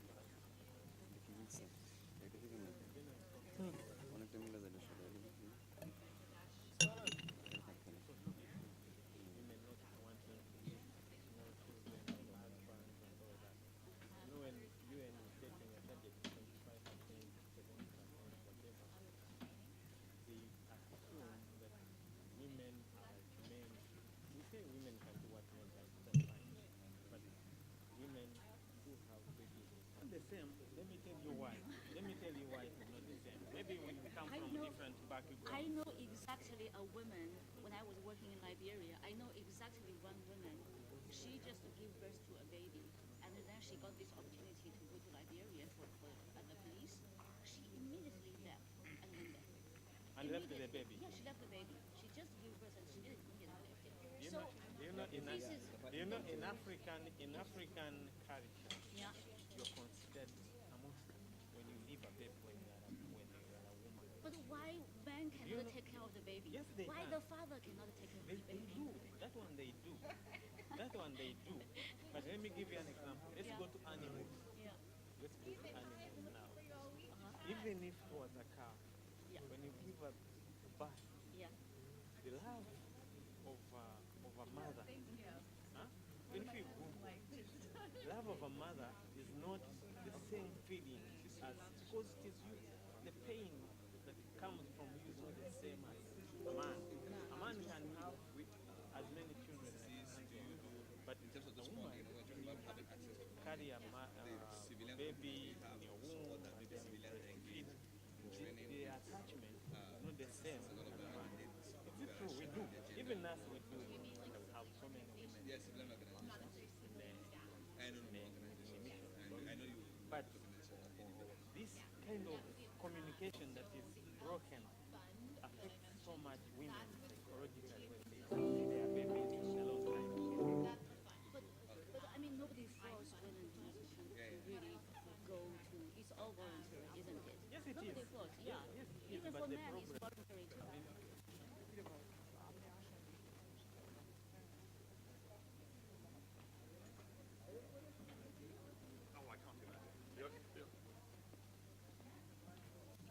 So anything last minute I can do for you? Oh, it's incredibly kind.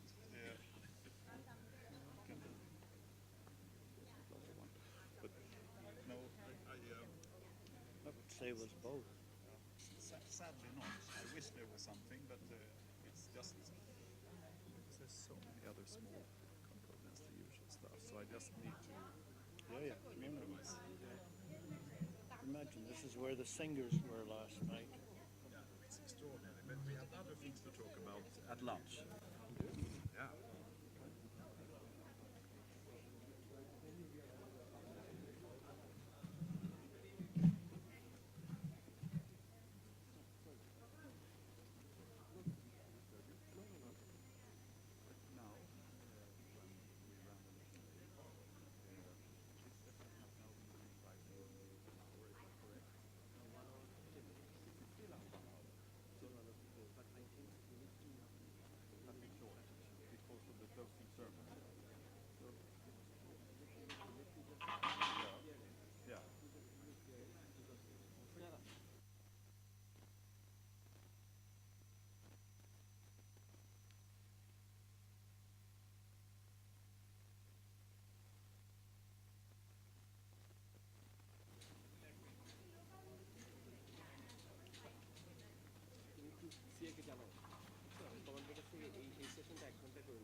better for 1 hour, তাই না?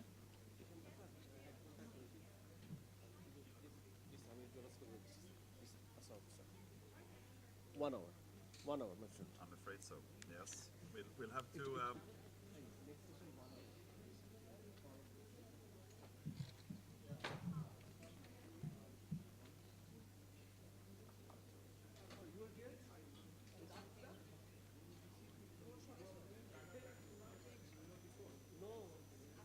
So we will be sitting from the beginning. I don't think so. Sir আমরা কি প্রথম থেকে থাকবো না? Sir, come on in. আসসালামু আলাইকুম স্যার। For minute. Yes. জি sir. 2 minute get down. 2 minute. হ্যাঁ। ঠিক আছে।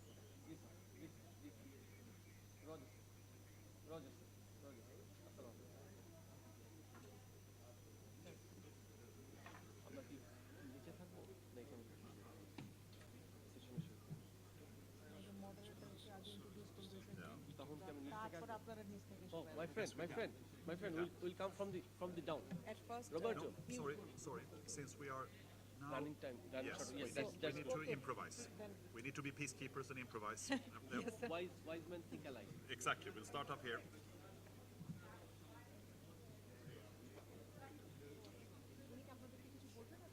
না উনি বলবেন। You will introduce the speaker, then we will start. Yes. And sorry.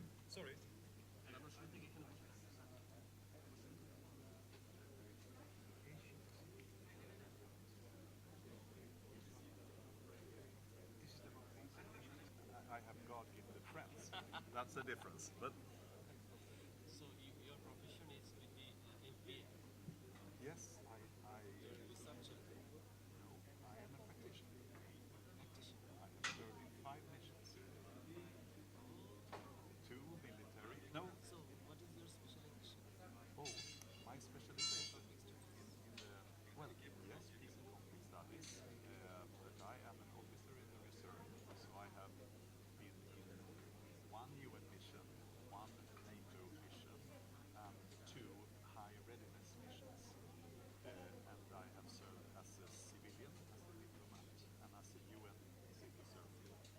I come from the foreign ministry, but I left the ministry to join the PA because this is our only agency specializing in peace operations, and I wanted to specialize. But in the military, my specialization is liaison. So I was. So you are not a uniform person. Yeah. You are civil. I'm a civilian, but in I'm military.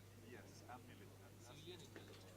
Yes, I'm civilian, but I am an officer in the reserve.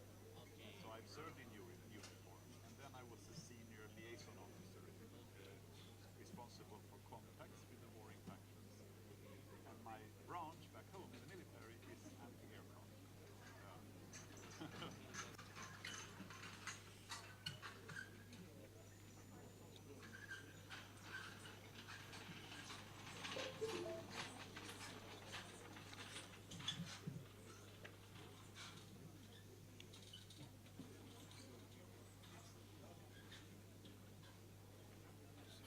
To speed up.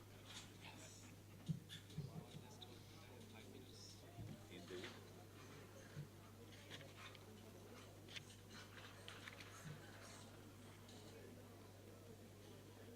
Since I have 2 minutes video, so I'll show that video as well. you come with, and I have 2, and I have my grandma I want to introduce, but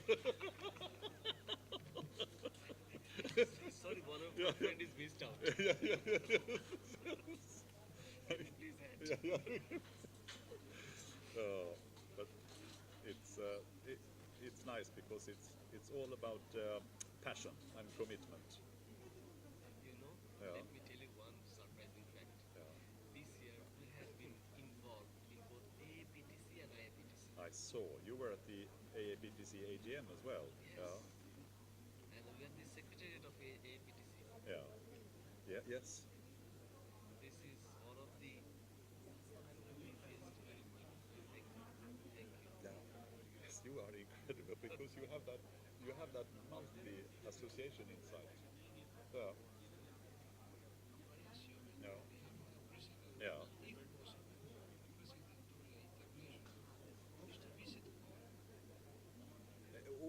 not all. They were never able to for time and cost reasons. Yeah. No, that's true. Yeah.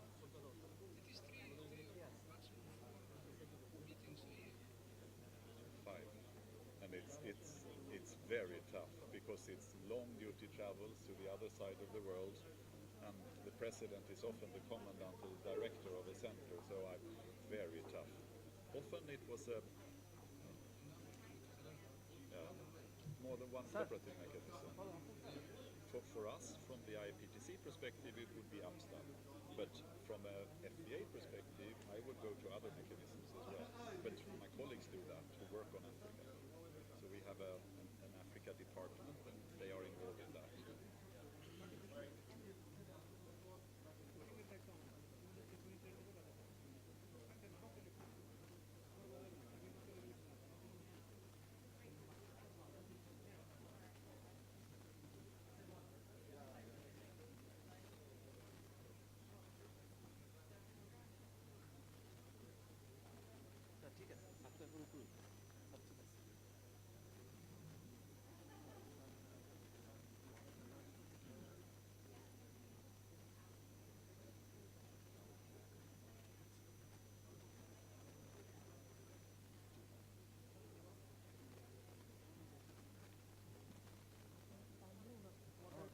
I think we can start.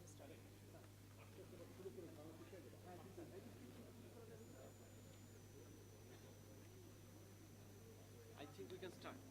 We cannot wait for much. There's still a lot of people missing. What does your staff say? Yeah.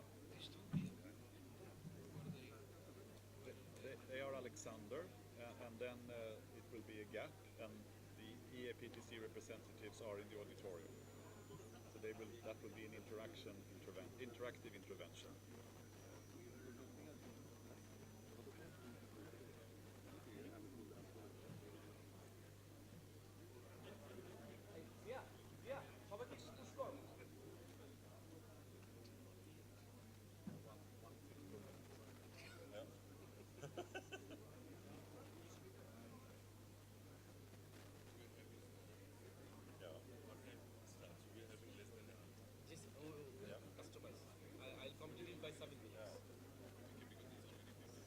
Okay, sir. Start. Thank you.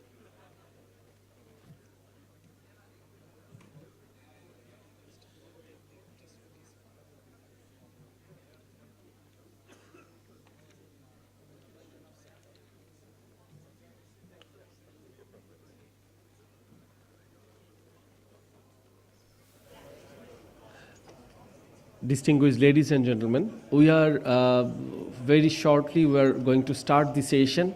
May I humbly request you just quickly settle down. We have closing ceremony ahead and we need to hurry up at this time. So may I humbly request you just quickly settle down. We are about to start the session 11. Thank you.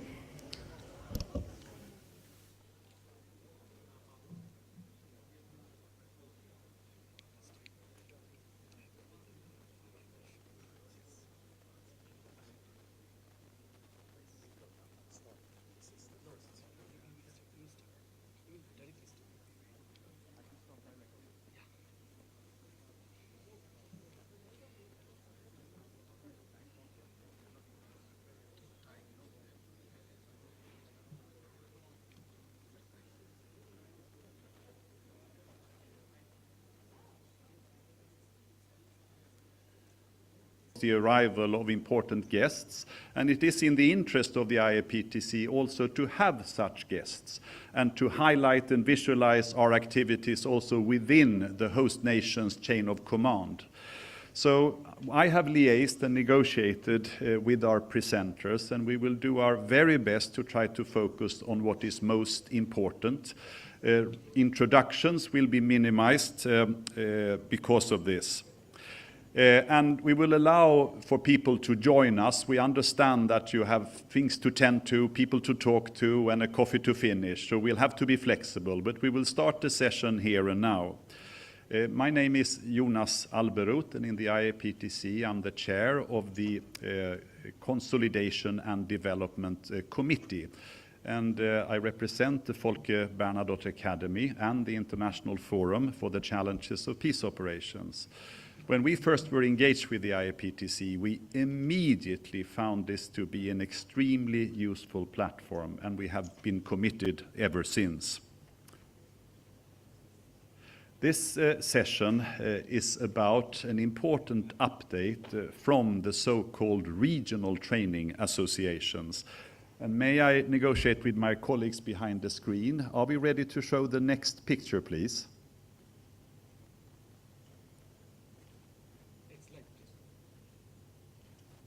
There it is. And in this beautiful cake-shaped picture of the world, you can see the IAPTC's region. In the IAPTC, for both practical and other reasons, we have 4 regions. Names and abbreviations are quite similar. They are independent organizations, but closely associated with the IAPTC. And the IAPTC has, over time, contributed to the establishment of a couple of the regional associations, and we maintain regular contact with all of them. This session is a reoccurring and appreciated part of the IAPTC conference program. Please note that the IAPTC also has members from different regions that are not members of a regional association. Already from the beginning, this session was a bit unthankful because our presenters are asked to compress the most important elements of a working year to date in only 8 minutes. Now this session has become a mission impossible, but I'm sure that our presenters will cope. We will have to end this session at 11:47 sharp. I will now introduce the presenters before their respective update. And we planned it initially in such a way that there would only be a minimum margin for 1 or 2 questions in relation to the presentation. But I ask your forgiveness now that we actually focus on the presentations and the updates, and then you are given an opportunity to follow up with the respective representatives during the rest of the day, including the lunch, of course. This is a parliamentary flag. And when I wave, I'm forced to wave this white flag, and when immediate oral ceasefire. And please, dear friends and colleagues, bear in mind that I'm not operating on my own. I'm mandated by the Auditorium Army for more than 20 years. He's an infantryman and he served under the Blue Helmets twice. He has been deeply involved in organizing this conference, and he's wearing at least 2 hats here, because he's also a representative of the executive secretary of the IAPTC, and you're representing the IAPTC host as well. The auditorium is yours.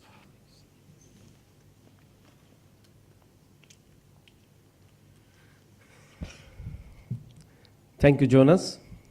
Esteemed ladies and gentlemen, I'm here before you with the regional update of IAPTC. And you're already aware that I will have to go a little fast.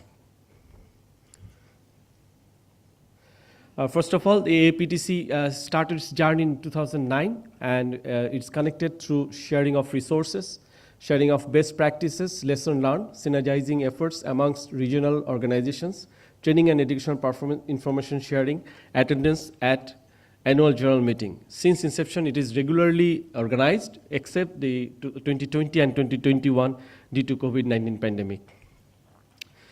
IAPTC AGM 2022 was organized successfully at Vietnam from 7 to 9 June. And the theme was Leading Change in the Pacific, Action Supporting United Nations Actions for Peace, Improving Performance in Peace Operation. Out of 21 member states and 6 observer states, 15 member states and 1 observer state attended the annual general meeting and workshop. Besides, ALCOPAS at the annual general meeting and the of ICRC also attended the workshop at AGM. The AGM was very successful in reuniting the members, partners. So we're expecting AAPTC, the size of the association is going to be a bit large. Sorry, important VNDP kilo and the because here I have to skip the video clip due to shortage of time.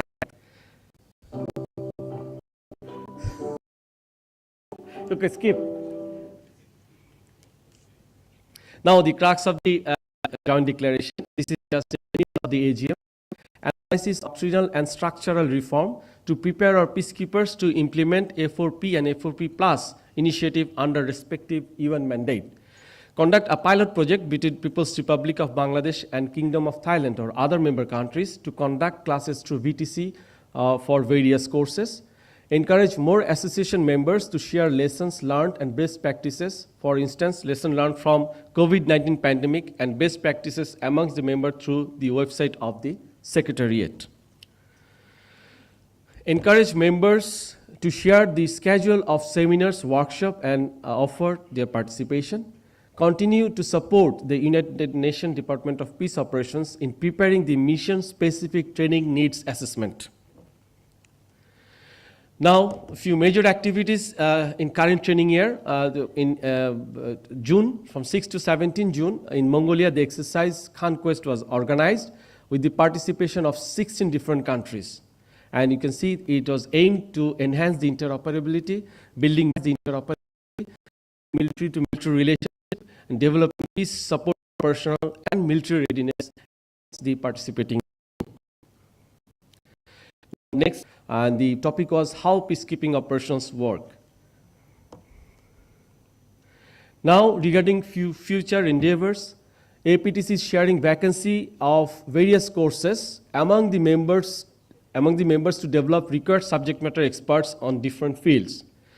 BIFSOT forwarded proposal to DPOI to offer vacancy to different member states for participation of bilateral or multilateral exercises like Mongolia, Conquest of Mongolia, exercise Cobra Gold of Thailand, and exercise Chris Dagger in Malaysia. BIFSOT is also planning to organize the mega exercise, which is known as exercise Shanti Dut.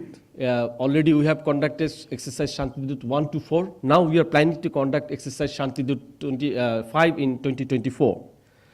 And also BIFSOT will make another endeavor with the POTC Thailand to make the second phase of subject matter expert exchange. And it will be duly informed to all members in the association and also through the IAPTC website. Now regarding the forecast of IAPTC AGM and Workshop 2023, Australia will be the next host of IAPTC AGM and Workshop 2023, and it is scheduled to be organized in the first week of May 2023. Thank you, ladies and gentlemen. That's all I had. Thank you.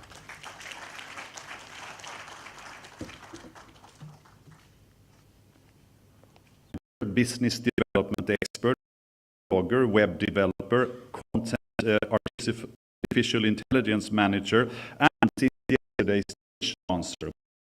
I have 7 hats. And on top of that, you also have 3 green bells. If you want to find out more about them and APSTA, please try to be seated at the same lunch table. The floor is yours.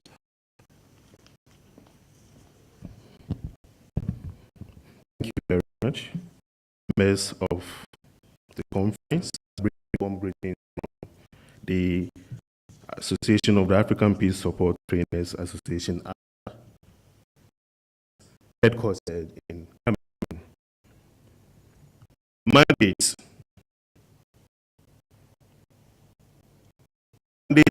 APSTA is to facilitate the development of African capacity for peace, security, coordination, advocacy, harmonization, standardization, training, and policy implementation among member institutions toward peaceful and stable Africa.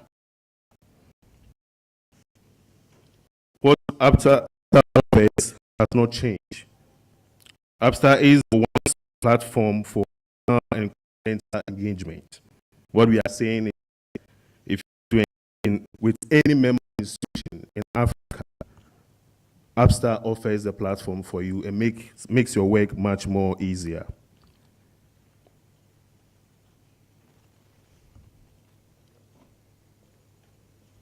APSTA currently is operating with 10 to its capacity and membership.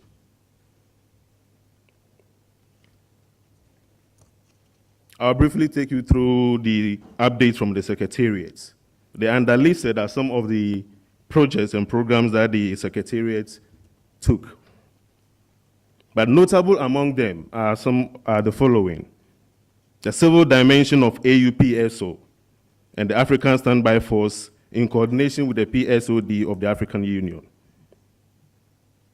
Now, in coordination with the United Nations System Staff College, APSTA organized an e-learning course, 3 weeks to be precise, for all member institutions during the COVID pandemic. We also observed the UNSCR 1325 Symposium. This was spearheaded by KIPTC of Ghana.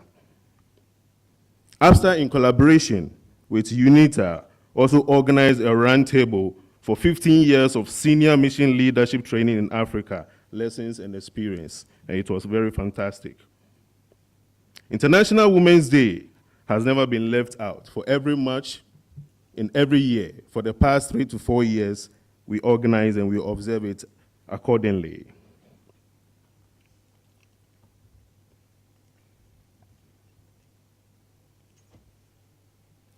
APSTA is currently working with 5 regions in Africa.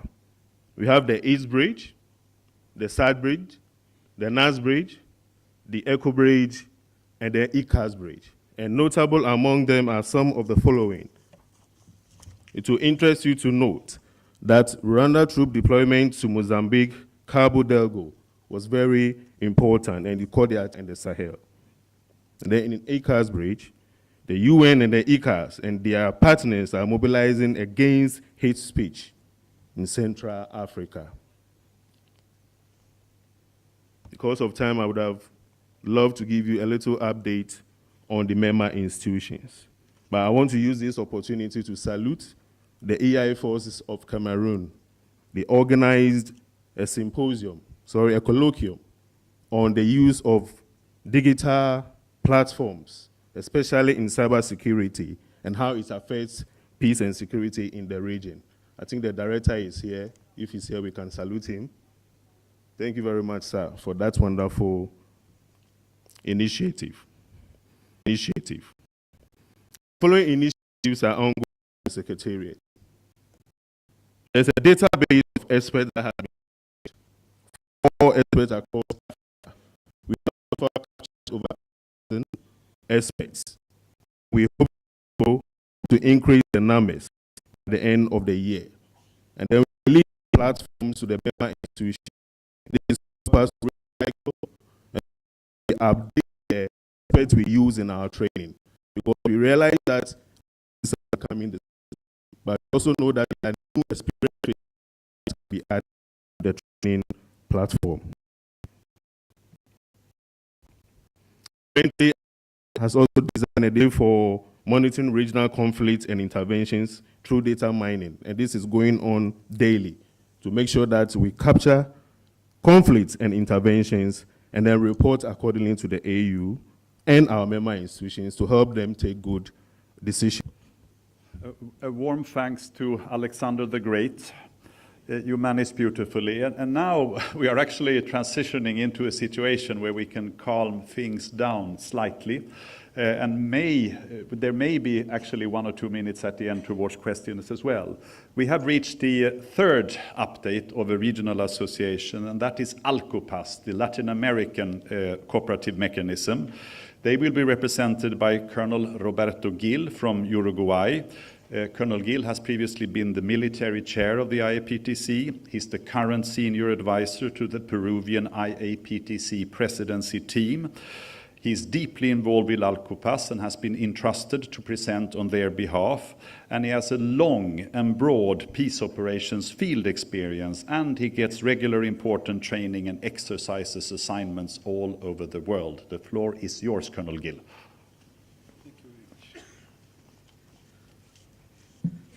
Thank you very much, Jonas, for saving some seconds of the time assigned to me. First of all, please correct my pronunciation. Shuko Shokal. Good morning. Dear colleagues, Jonas just introduced me, so I have to proceed fast due to the short time for the presentations.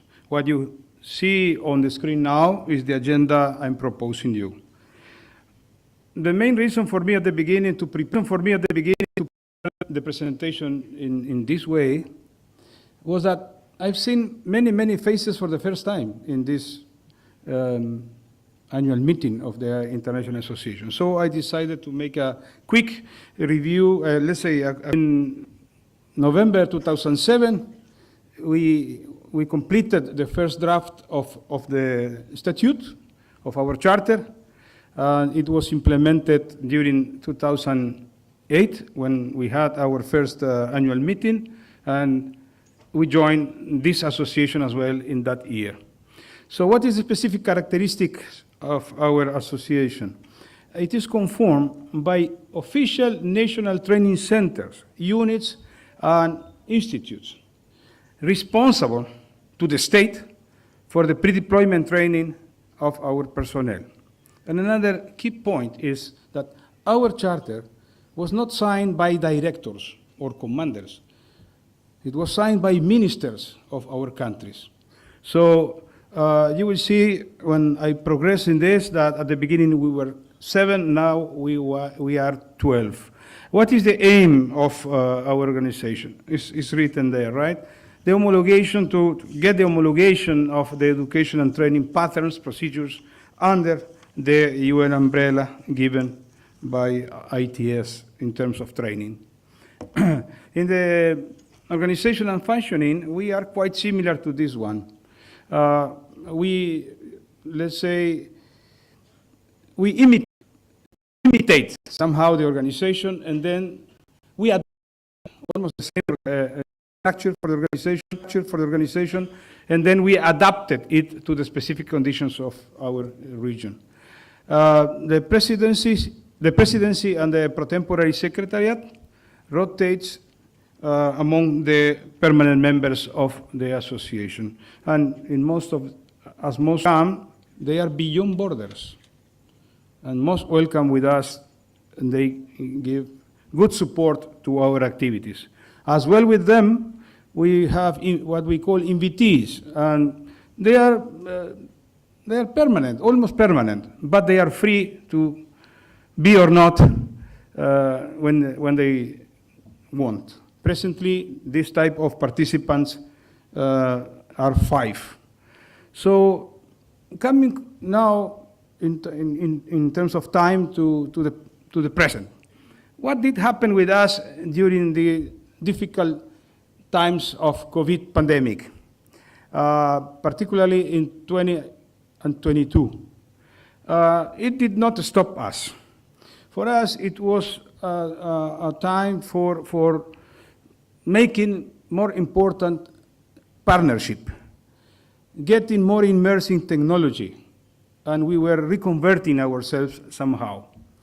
We know now the new dimension for the relationship in terms of capacity building, training, and education.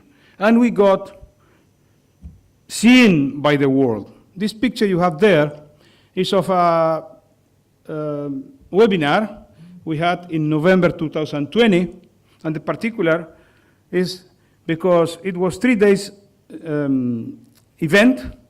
More than 230 people participated on the screen, but the International Association did support us, and the first day was for them. And it was an excellent experience we had at that time. So now I'm coming to field of the host nation, and the regions is in our mind for a long time now. But the question is, ask yourselves, what are we doing? Perhaps the answer, the common answer, will be this.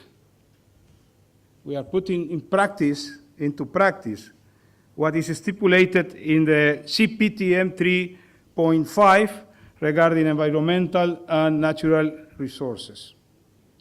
But are we satisfied with this?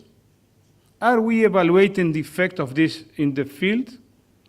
Commanders who were there, what is your feedback regarding this?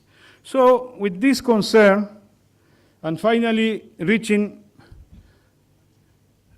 the days we are here now, this image has been shown earlier to you yesterday, and I think today as well. Yeah, and it is about the initiative of the Secretary General, Mr. Guterres, known as A4P and A4P Plus. And then we got the A4P Plus objectives, priorities, and plans. So under the light of this, and all what I have shown before, is what we are doing in Alcopas these days. We are intending to implement a virtual course on environmental care, peace operations. These are the key features of the course. It is somehow not centralized. It is the responsibility of that may be in the future implemented internationally. There you have the topics and the sequence. We consider this sequence of legal framework, environmental care, action in case of disasters, then we go for planning, and finally we play situational exercises. Let's see how is it in each one. Legal framework, it will contemplate international and regional laws, as well country laws, and all the UN policies and documents associated with this big issue. When we refer to environmental care, we refer to water care, energy care, and waste management. Then when we talk about disasters, you see floods, storms, earthquakes, extreme heat, scarcity, forest fires, volcanic eruptions, and any other disaster that we may face in mission area. This is the phase of planning. Initially, the considerations for operational planning, including the structure, organization, and equipment to be given to the units responsible for this.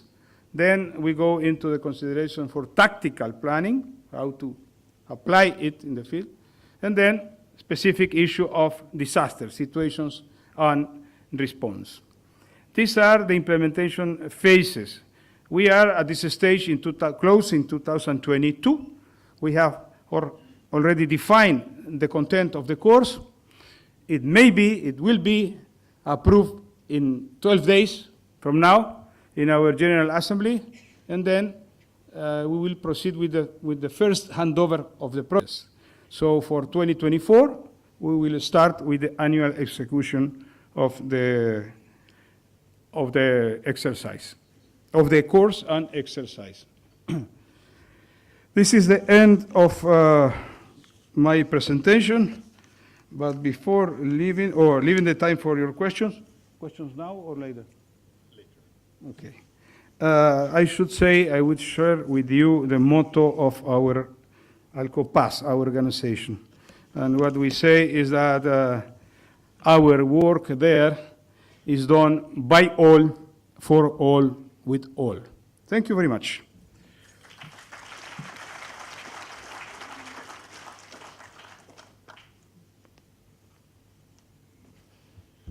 And Roberto, you certainly lived up to your own motto. Thank you very much. We have now come to the next regional update, and that is from the IAPTC. That is the youngest among the regional association, the European Association of Peace Operations Training Centers. The IAPTC was led by and hosted by the Austrian Center for Peace, ACP. They now operate under this new name in a very special venue, a medieval castle in the thick forests of Austria. They really wanted to be with us, but they were forced to prioritize pre-planned training activities, and that is a correct priority, isn't it? We are blessed, though, with having several IAPTC participants present here at the IAPTC conference, and I will now invite 3 of them, 1 police, 1 military, and 1 civilian. To Colonel Roberto, one subject we discussed was as well climate change and security. Well, everybody of us has got their knowledge more or less from of the subject climate change and the effects. However, to see climate change as a driver for conflict is a fairly new approach.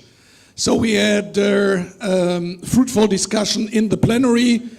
Colonel Roberto was there as well. We had discussions, we had presentations from high caliber presentators, amongst them Christoph Hodder is the deployed climate security and environmental advisor, and he's serving in UNSO Somalia, where I have met him. He gave one side on the connection of climate change and security. As a result, now everybody, and I believe on the state know it more better than me, is to transfer the discussion in plenary to actions. So to operationalize the outcome. So I have to give credit to in those days it was still our Austrian. They took the subject and in the conference they combined interested training centers in the union from the external and from the ESD, Security and Defense College. And now the process is underway to develop a coordinated, a comprehensive, and a cross-pillar training curriculum on this subject. So in the end... Of the Post-Conflict Operation Studies Center in Turin, in and during the IAPTC conference, we spent an almost magical evening together with colleagues when you shared some of your strong and gripping field experiences. We look forward to your perspective, Colonel. Thank you, Jonas, and hi, everyone. Good to see you all again.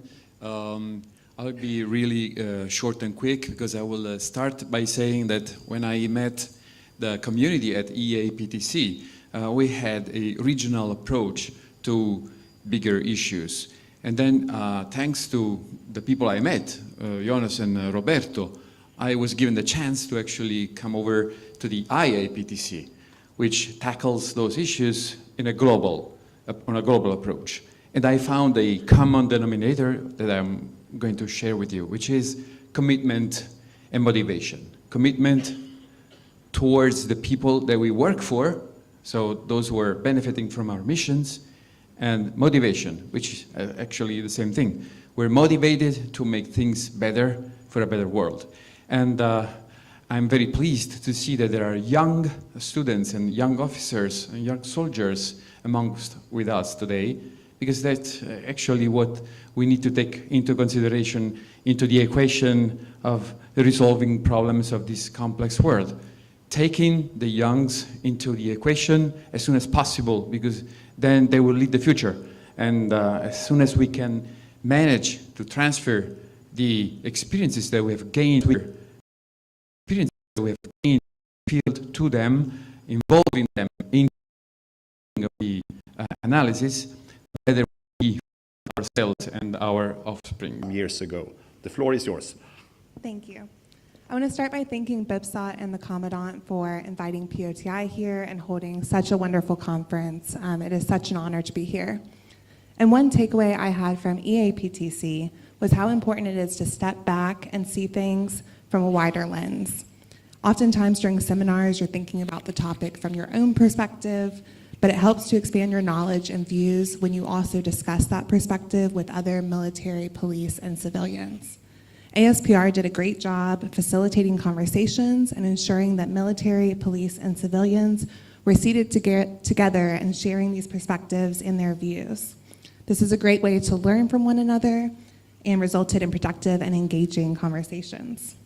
And IAPTC was the first conference that I attended, so it's so great to meet some of the colleagues that I met there and also meet longstanding partners of POTI and also new colleagues and new potential partners and just others looking to also work towards peace operations worldwide. So thank you so much.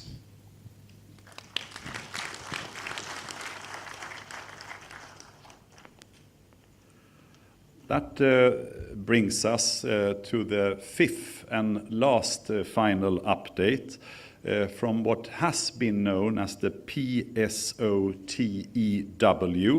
the Peace and Stability Operations Training and Education Workshop. And this is a North American cooperative platform for education, training, analysis, research. North cooperative platform for education, training, analysis, research on operations, stability, and international intervention. It has all agendas and open peace operations all over the world.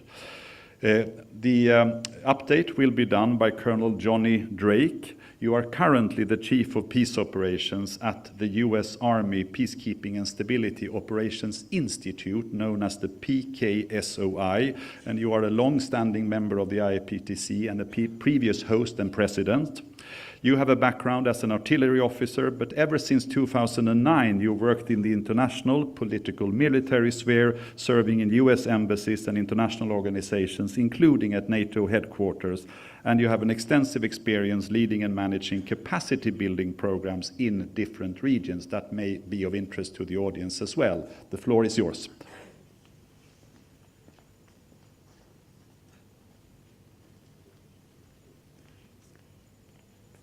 So good morning. The room is abuzz here with preparations for the closing ceremony, which means that I am the last speaker of the conference.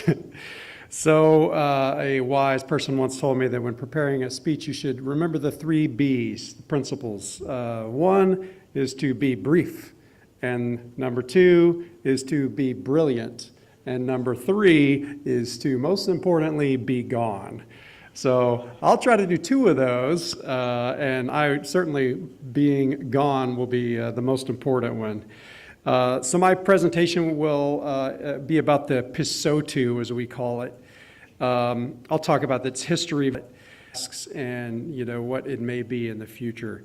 It was the initiative of my organization, another alphabet soup organization there, PKSOI, and our activity makers, educators, from academic and military organizations, from training centers, centers of excellence, to really capitalize and leverage the immense intellectual capacity and capabilities of our greater civil society in the United States.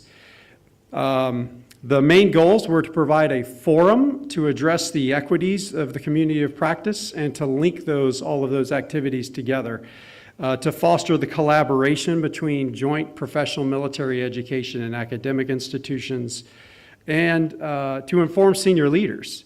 There was tracking systems to monitor progress and provide feedback and recommendations over the next year. PSOTU did not have a governance structure, a formal one that was consistent, kind of like a lot of the other organizations, and it really relied on a voluntary kind of a community of interest that joined willingly because they wanted to advance an idea. The organization quickly grew, and it was very evident that it needed to involve UN offices, international partners, and actors, so it kind of expanded over time. Fundamentally, though, it was about trying to engage these extremely capable minds across our government apparatus and civil society.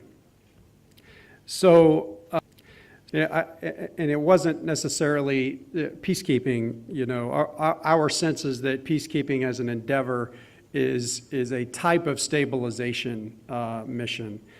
And so that's why, and to leverage this system for the IAPTC. There's an example of, I think, our last PSOTU gathering with the annual theme up top and associated working groups. There was a heavy focus on of case study analysis in some cases, and certainly it involved, I'll just point out this particular working group, the IAPTC leaders involved in some of the development of the agenda. Now, you've noticed probably that I have talked in the past tense a lot because a few things happened in 2019. Some budget reallocations, DoD reorganizations, and COVID here in 20 and 21, where the PSOTU has not met. So we're in the process of kind of reimagining what the future is of that. So we still want to leverage the immense intellectual capacity of the organizations that you saw on there on the screen, we're trying to develop kind of a better, more consistent governance structure, create cost-sharing arrangements, and we want the products to be relevant. We want them to be relevant for the communities of interest. We want them to be actionable. That's why we call them working groups, because they need to achieve something. They have to we want them to be concrete recommendations for leaders and decision makers. So I hope to be able to present you some of the results of these efforts at, Academic, or dive into a nerdy peacekeeping discussion on operational definitions, if peace operations are part of stability operations or vice versa, please take Colonel Drake to lunch. As a presenter, you are sometimes in a situation where participants have to leave the auditorium while you're presenting. But it is indeed a great compliment to you, dear colleagues, that it just keeps coming more and more participants into the auditorium from the rear. Thanks to you, there will be ideal prerequisites and a full auditorium in place for the chief and the VIP guests in the following closing session. And with this, I only ask all of you, and also those of you who have arrived a little late, to join me in an extra warm hand of applause for the stringent and information-rich updates by the regional associations under difficult circumstances.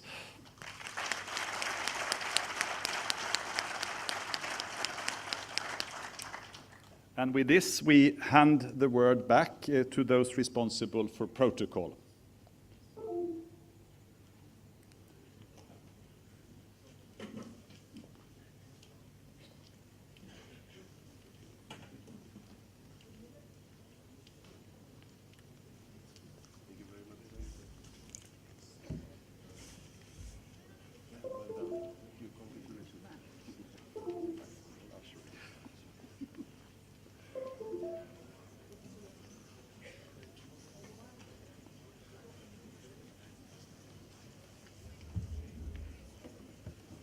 কাজ করি এটা হ্যাঁ ওটা দেখে নাকি কাজ করে কিনা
বলতে পারে না বলতে পারে বলতে পারে না বলতে পারে খেয়াল করে যে বললে বললে বলার পরে আমরা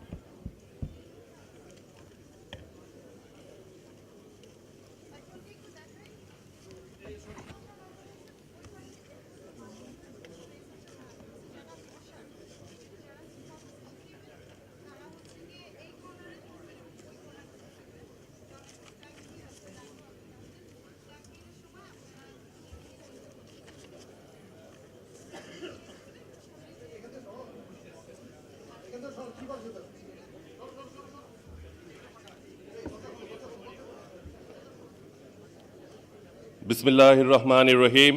Distinguished audience, shortly we'll start with the 26th IAPTC Annual Conference closing ceremony. The Chief of Army Staff, Bangladesh Army, General S.M. Shafiuddin Ahmed, SBP, OSP, NDU, PSc, PhD, will grace the ceremony as chief guest. The sequence of events of the closing ceremony is flashed on the screen. The event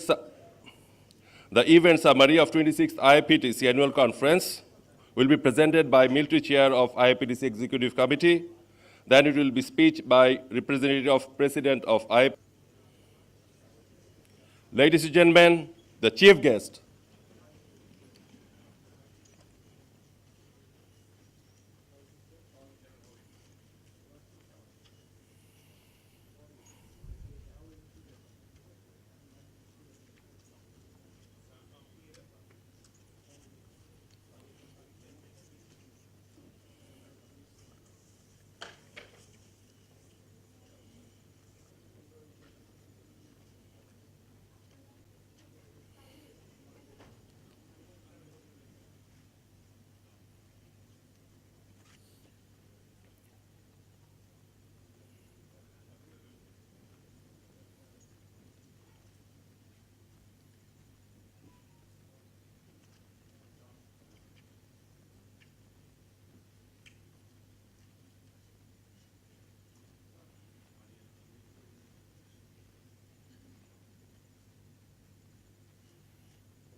Assalamu alaikum, sir.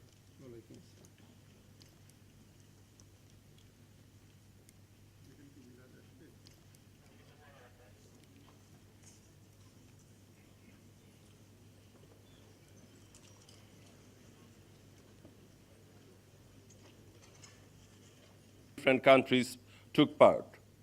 The conference theme was Peace Operation in Digital Era, Opportunities and Challenges for the Global Community. The theme was thoroughly discussed and investigated through keynote speech, 11 plenary sessions, 16 breakout sessions by 52 speakers. All the sessions were very enriching and thought-provoking. The conference participants were very vibrant in asking critical questions and putting forward their thoughts and comments. Besides the conference sessions, there were Idea Bazaar, BIPSA tour, showcasing Bangladesh and other social and cultural events. Distinguished audience, the event of today's ceremony is flashed on the screen.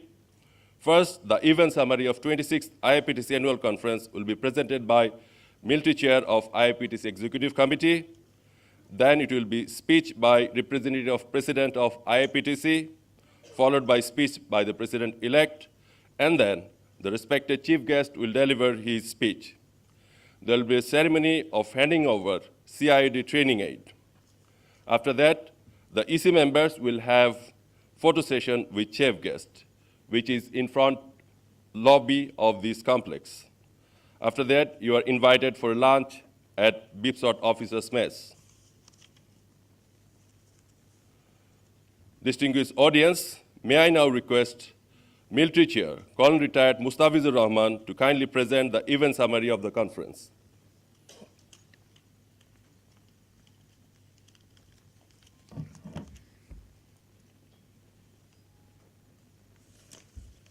And keynote speech was given by the Undersecretary General of DPO, Mr. Jean-Pierre Lacroix, through a recorded speech. And also, before the start of the seminar, on 30th October, on Sunday, we had the Police Day as a tradition of IAPTC, and that was conducted at the Hotel Shonarga. To implement the theme, the following related sessions were conducted, like digital transformation. We got the perspective from the UN headquarters. Then in the session 2, we tried to get the voice from the field. Then in session 3, we wanted to get the perspective from the training communities.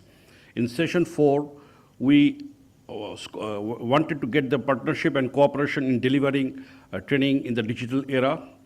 And finally, we had a detailed discussion regarding the technology and innovation which is already available or which are coming in the UN peace operation training. Additional following sessions were conducted to complement the same theme. Like in session 6, we had the situational awareness and peacekeeping intelligence, which is directly linked with the theme. Then we have the performance and accountability. Then we had a session on action for peacekeeping and action for peacekeeping plus. Then we had a thematic discussion in 2 subsessions. One is the high sensitive task in current peace operation and contemporary challenges for mission leadership. Then as usual, challenges for mission discussion on women, peace and security. And finally today we had the regional updates from the 5 regions. We had 8 and civilian 8.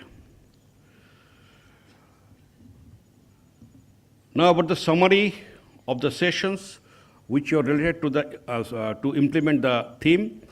First is the much talked about the digital transformation strategy of UN peace operation, and we discovered that it should be fully understood by the all stakeholders, especially the TCCs and the Peacekeeping Training Center. Then we had a discussion on the project on the leveraging technology for the uniform peacekeepers in related with the main digital strategy.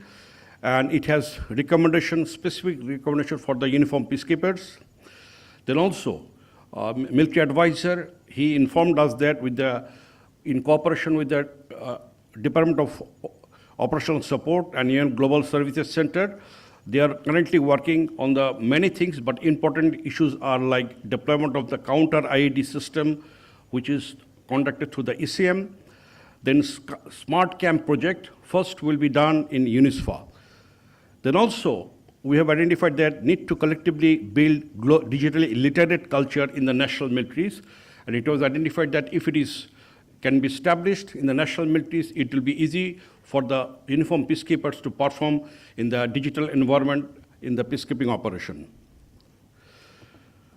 Then also, for the pre-deployment training, which is most important one, we identified that a more systematic approach is needed and women must be included in a digital-ready peacekeeping force. Then inclusion of digital technology tools for the cybercrime and cybersecurity prevention, counter EAV technology, greater use of satellite imagery, GPS tracking used to record the best practices and lessons learned. Now about the summary of the sessions regarding the complement to the main theme, we came to know about the Unite Aware, which is a technical platform which is using the Unite Aware maps, then sensors, assets, tracking, patrol, and Unite Aware stays, that is the incident logging. This is very important one because this technology is not available with the member state. It is deployed in the mission area. When the peacekeepers they land in the mission area, then they learn. So there is a question whether this can be transferred or some kind of training can be given during the pre-deployment training. Then another issue was discussed regarding the peacekeeping intelligence. At this moment, a good number of courses are being conducted, like military peacekeeping intelligence, GEMAC, open sources peacekeeping intelligence, etc. And there are a good number of courses being developed, which will be circulated soon. Then also we came to know from the UN headquarters that they are planning to have a peacekeeping intelligence academy at Entebbe, Uganda in the year 2023. Then OPSP, who carried out the performance evaluation of the mission, and where Major General Jaishankar Menon retired, he has identified systemic gaps, like few important things for the training community, like the mindset. He had a deliberate discussion regarding the protection of the civilian, why the peacekeepers we fail. Then he had the delivery commanders at all levels. Then conduct and discipline is another big issue. Then peacekeeping intelligence and the implementation and breaking the one. Then Lieutenant General retired Santos Cruz. He recommended few things for the military component, like keep pressure on the operation, discipline, motivation, leadership, initiative, and he finally said, we fight for people against the criminal. Then we had another big issue of EOD and IED threat, and appropriate training needs were identified, like capacity building the TCCs, then robust pre-deployment training, then force protection and enhanced technical expertise in peacekeeping training institution. Then also we identified CIMIC provides a quick impact for the affected population in conflict areas related to the livelihood, health, education, sports, and capacity building program. Then finally, we had the stability process. We have identified that stabilization and reconstruction are the two main components of peace operation, along with the combined role of both military and civilian. Thank you, sir.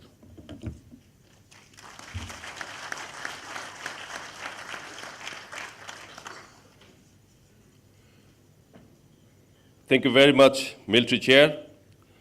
Ladies and gentlemen, now Colonel Cesar Augusto Barzola will deliver a speech on behalf of President IAPTC.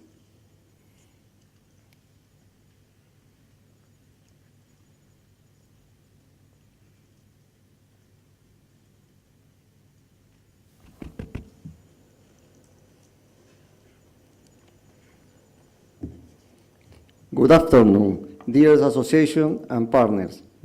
Dear association, in my capacity as alternate president, I want to thank everyone present for joining us at this closing ceremony of collaborate with the management when appropriate. Thank you very much. Muchas gracias.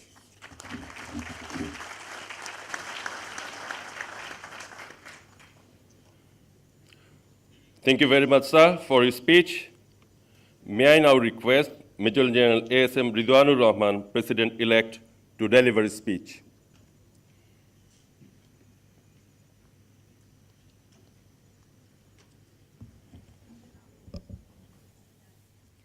Bismillahirrahmanirrahim. Respected Chief of Army Staff, Bangladesh Army, Honorable Member of the Parliament, distinguished High Commissioner of Pakistan, the other dignitaries from UN and international organizations, military advisor to the United Nations, distinguished members of the IAPTC Executive Committee and all the delegation members, senior officers from the Armed Forces and Bangladesh Police, invited distinguished guests, ladies and gentlemen, Assalamu alaikum and good noon. It was an honor for me and BIPSOT to be the host of this August gathering of such magnitude with the noble goal of fostering global peace and security. Our deepest gratitude to the IAPTC Secretariat and the Executive Committee for providing BIPSOT with this opportunity to host such a prestigious event. At the same time, it is indeed an honor for me as Commandant BIPSOT to assume the presidency of the IAPTC Commandant BIPSOT today during the AGM. I must commend every member of the Executive Committee for their contributions in all aspects of this year's conference, starting from developing the theme, enhancing competency of the peacekeepers.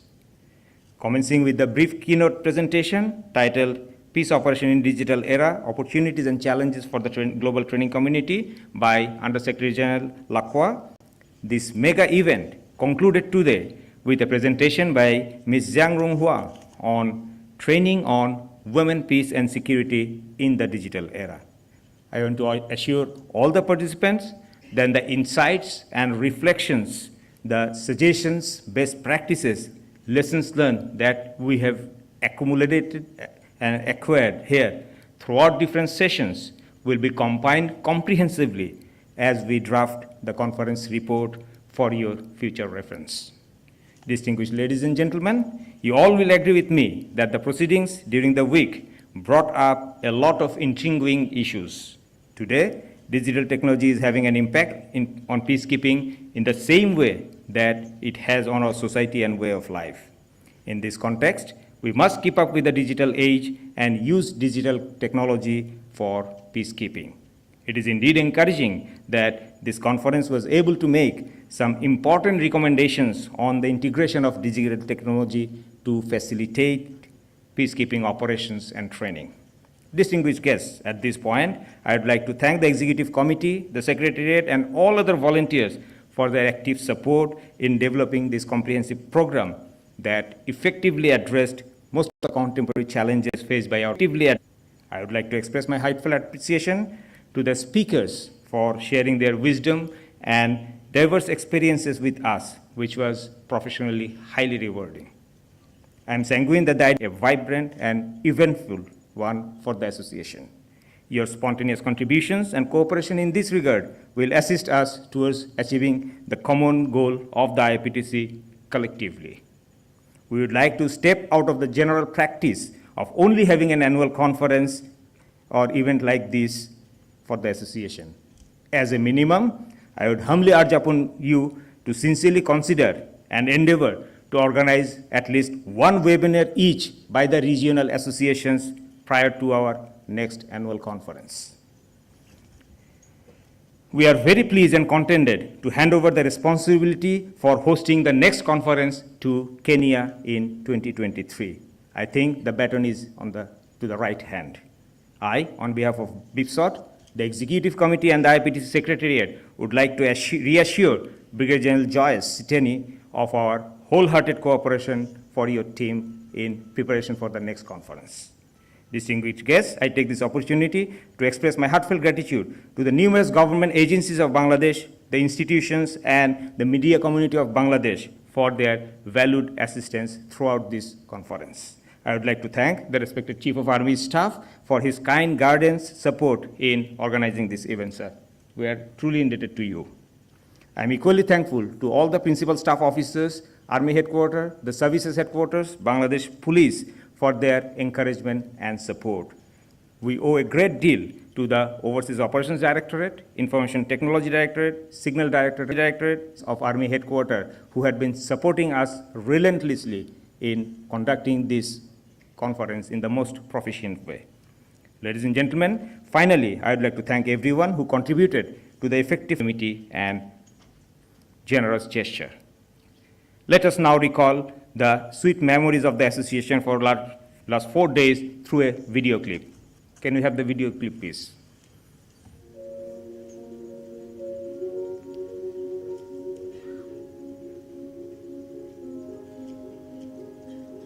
The 26th IAPTC Annual Conference was hosted by BIPSOT, Bangladesh for the third time from 31st of October 2022, with the theme Peace Operations in the Digital Era Opportunities and Challenges for the Global Training Community. In this conference total, 237 participants from 52 countries participated.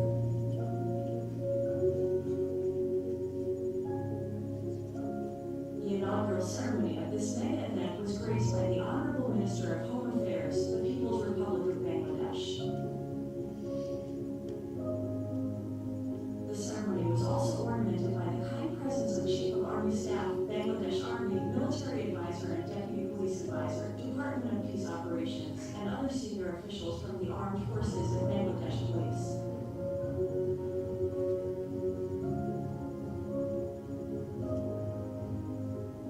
In the conference, 52 distinguished keynote speakers from the global peacekeeping community shared their insights on contemporary issues, which were grouped under 11 sessions.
Ladies and gentlemen, once again, I express my sincere gratitude to our today's chief guest, the respected Chief of Army Staff Bangladesh Army, for gracing the closing ceremony Grateful to all the invited guests for being with us today. Last but not the least, our special appreciation to the Executive Committee and all participating members of IAPTC for their volunteer and spontaneous.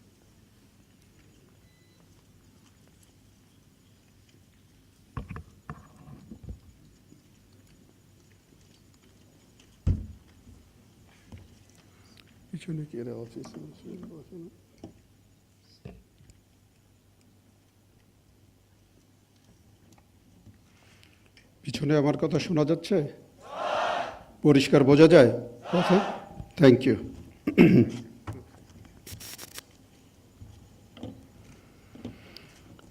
Bismillahir Rahmanir Rahim.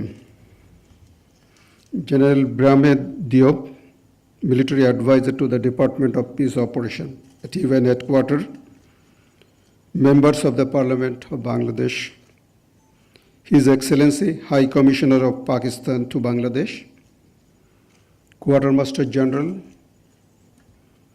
General Officer Commanding RP Training and Doctrine Command, other generals and senior officers from Bangladesh Armed Forces and Bangladesh Police, Chief ITS, distinguished diplomats, distinguished member of IAPTC Executive Committee and participating delegates, media personnel and journalists, distinguished guests, ladies and gentlemen present, Assalamu alaikum and very good noon.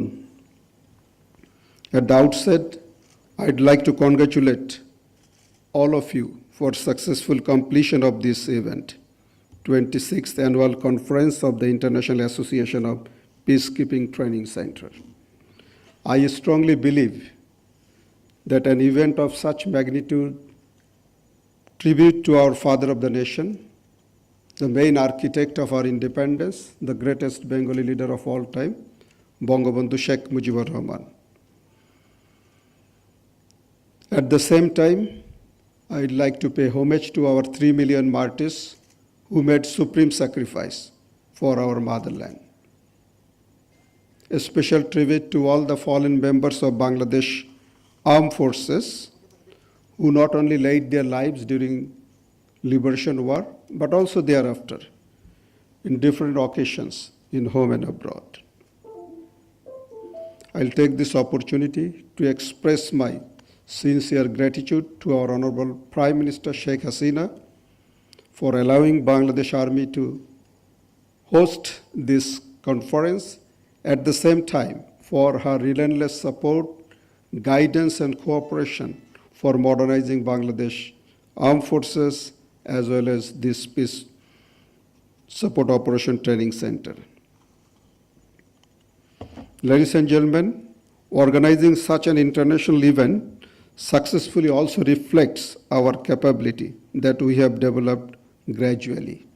Here I like to congratulate BIPSOT for putting up a well-orchestrated demonstration and hosting this event very successfully. My deepest appreciation to all the panelists and moderators who have contributed significantly in bringing home the intended outcome of this conference. Distinguished participants, I must acknowledge with reverence your noble and very active participation in 4 days of intense discourse training community. It also explored potentials for peace operation training innovation through technology and through digitization capacity building in peacekeeping.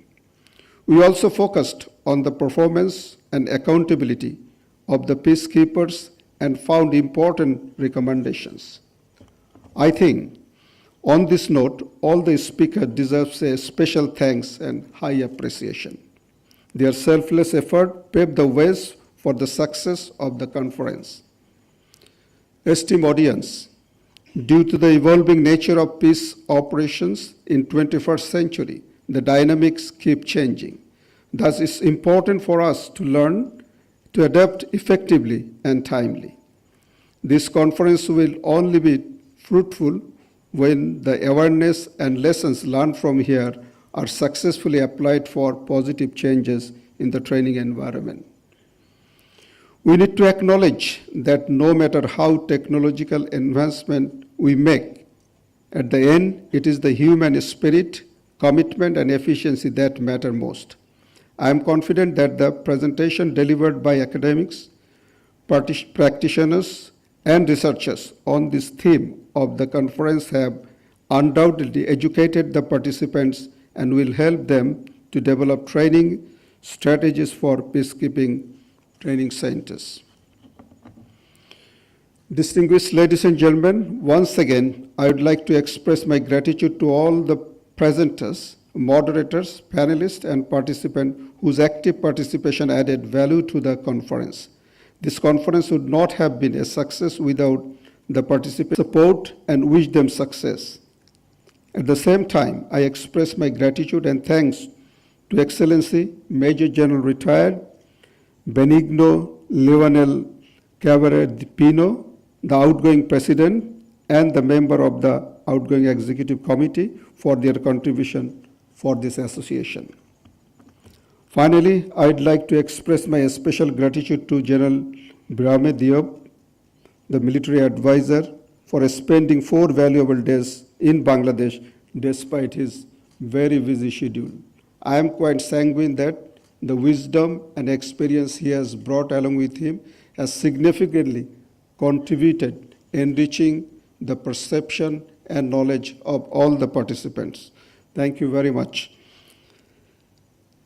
Once again, my sincere thanks to all of you for attending and contributing the conference. Please convey our best wishes to our institution and stay in touch with the colleagues, friends, and association made through this conference. I wish a safe journey back home, and I'd like to thank Army Headquarters, General Staff Branch, and BIPSOT for successfully hosting this conference. Now I formally declare the closing of 26th IAPTC Annual Conference 2022. Thank you all.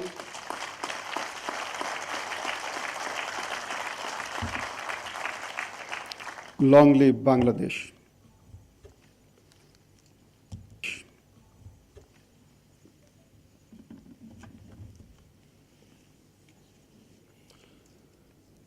Thank you very much, respected Chief Guest, for your valuable speech. May I now Respected Chief Army Staff and distinguished audience, may I have the privilege to welcome you to the handing over ceremony of CID training aid by Bangladesh Army to United Nations.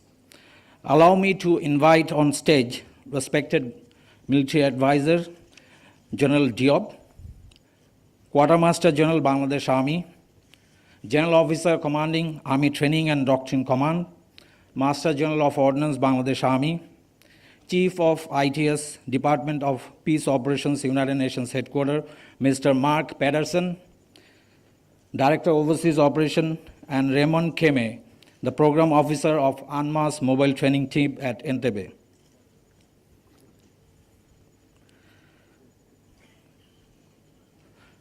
With 3 decades-long journey in United Nations peacekeeping operations, Bangladesh is committed to support United Nations to strengthen its peacekeeping capability. On the historic occasion of 50 years of our independence and the father of the nation's birth centenary, we are highly honored and delighted to be able to support United Nations with CID training aids. In light of our respected Chief Army Staff's guidance to strengthen Bangladesh's support for enhancing United Nations commitment, capabilities, and effort, Overseas Operation Directorate facilitated this initiative on request for United Nations Mine Action Service on 23rd of November last year. Ordnance Center School undertook the project to prepare these inner training aids from its fabrication laboratory. Total of 13 types of inner training aids of IED training aids will be an important addition to United Nations training efforts to address the mounting threats posed by IEDs. We reaffirm our pledge and continued commitment to extend our cooperation to United Nations. At this stage, to commemorate the occasion, may I now request respected Chief of Army Staff to hand over a crest to military advisor.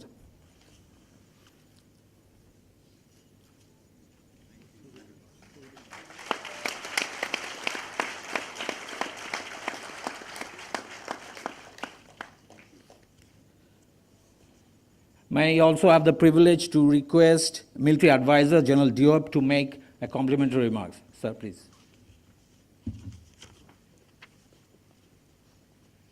Thank you very much. I will be very brief. I would like, on behalf of all my colleagues who are here, to thank Bangladesh very warmly for this very generous contribution. After very fruitful discussions on the challenges and the opportunities in peacekeeping in this digital era, and after also very productive exchanges on the possibility to create, and also exchanges related to the possibilities for the UN to learn from your very rich imagination and innovative capabilities that have led to the availability of this strategic training tool. This is a proof of your capability to innovate, and you know very well that innovation is one of the 4 goals of our digital transformation strategy. Innovation is also a very important element of one of our core values, which is professionalism. So we are in line, Bangladesh and the UN. And this training aid will for sure contribute very decisively to the improvement of the security and the safety of our peacekeepers, which is at the heart of action for peacekeeping. So thank you very much, Bangladesh. We will definitely make sure that this counter-IED training aid is made available to all the relevant stakeholders, and also will contribute decisively to the improvement of our training capabilities in favor of capabilities. May God bless you. May God bless your military, and may God bless Bangladesh. Thank you.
পরে আসতে হবে কিনা এটা আবার জিজ্ঞেস করে নিও, মানে এর পরের ইভেন্টে তোমাদের থাকতে হবে কিনা। ক্লোজিং সেরিমনি কিন্তু শেষ। জুলহাস, এটা কথা বলে কনফার্ম করো।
Hello, check.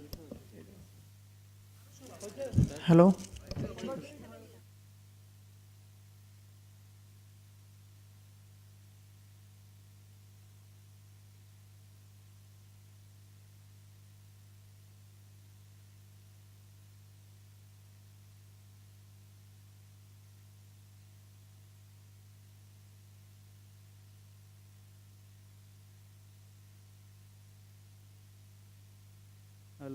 हेलो ऊपर तो म्यूट कर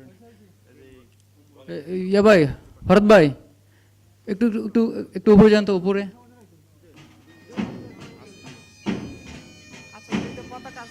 স্যার আমার এগুলো যদি না লাগে স্যার একবার সরাই দিই স্যার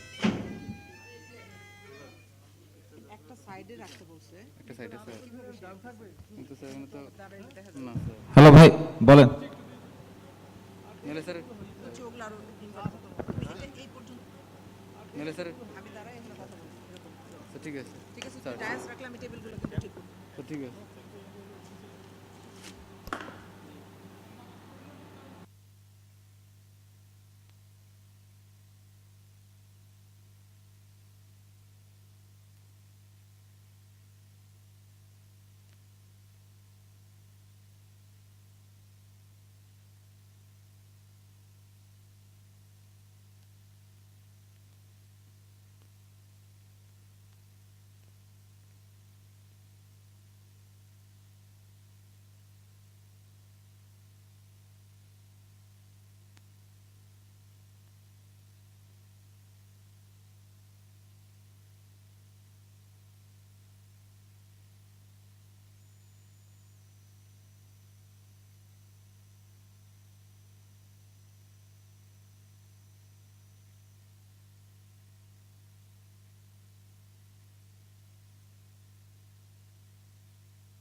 হ্যাঁ বলো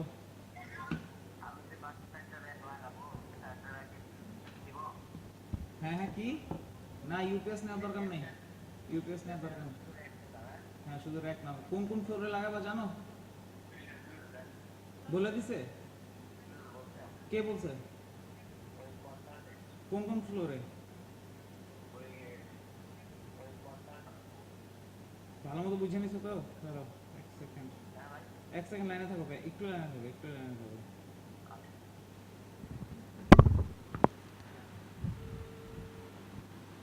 হ্যাঁ ঠিক আছে করো করো করো করো হ্যাঁ হ্যাঁ হ্যাঁ হ্যাঁ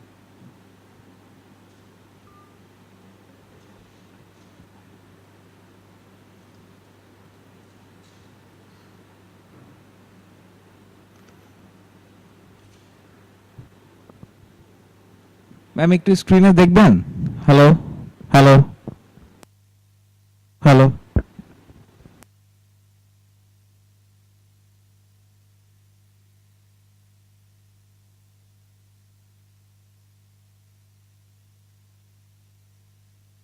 hello hello hello hello hello hello hello hello hello hello ma'am, একটু স্ক্রিনে দেখবেন, প্রিসেটটা করব।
তাহলে তুমি তোমার আমি না জানাইলে বলতেছি নাকি? এটা কে জিজ্ঞেস করছে তোমারে? কেন তোমারে তোমারে ইয়া বলে নাই, এই যে কি বলে স্টোর বলে নাই নেওয়ার জন্য?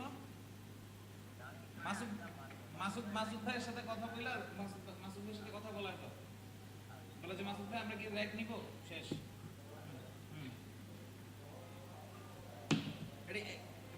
এটা কি ম্যাডাম ভেরিফাই করছে?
এত টান থেকেই বলছে দেখতে চাইনি ভোজ গাছ করে ফেলে দিস কেন এত ঠান্ডা না খালি জাস্ট হাত দিয়ে সমান করে লাগাই দিল এনে গোসা এনে এখন কি করবে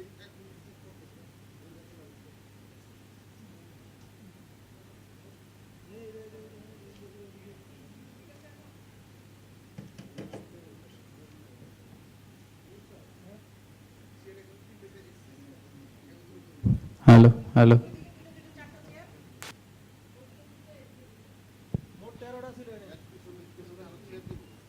আরে ভাই ওই দিকে ওই যে খালি জায়গায় দুটো চেয়ার এখানে দুটো chair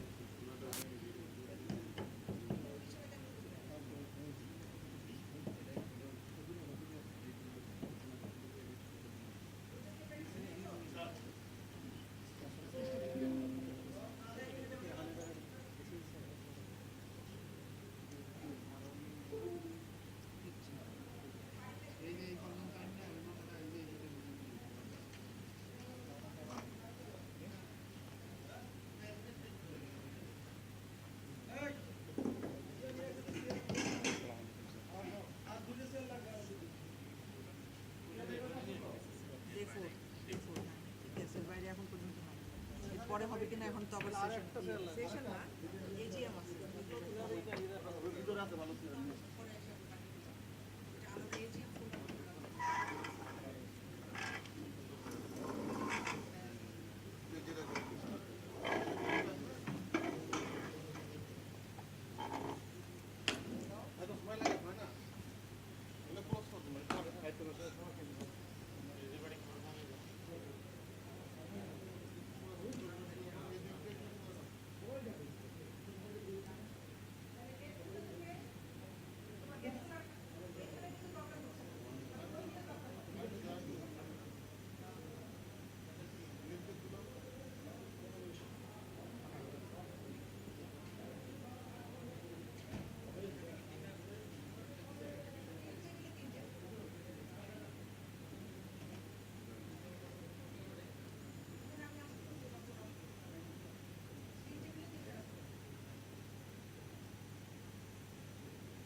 hello check hello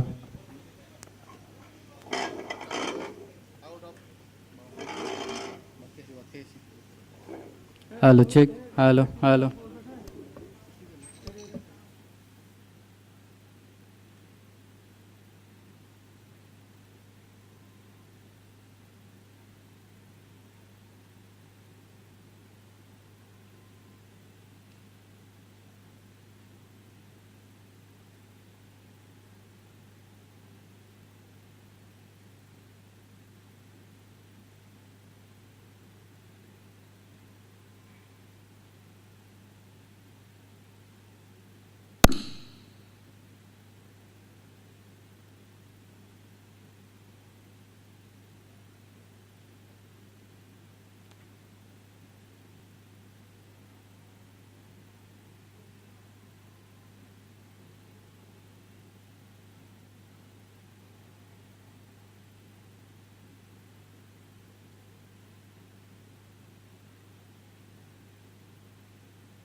hello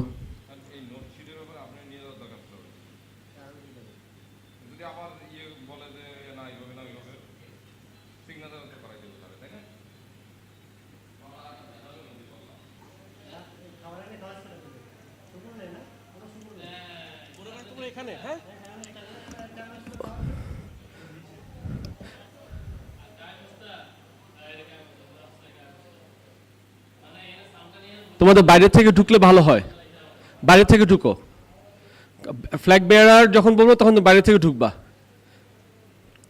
হ্যাঁ তোমরা এখানে থাকবা, তোমরা এখানে থাকবা, ওকে তোমরা বসে থাকবা, ঠিক আছে? বসার জায়গা আছে? আচ্ছা ঠিক আছে, দাঁড়ো। ফ্ল্যাগ বেয়ারার্স, এইটাই হচ্ছে কি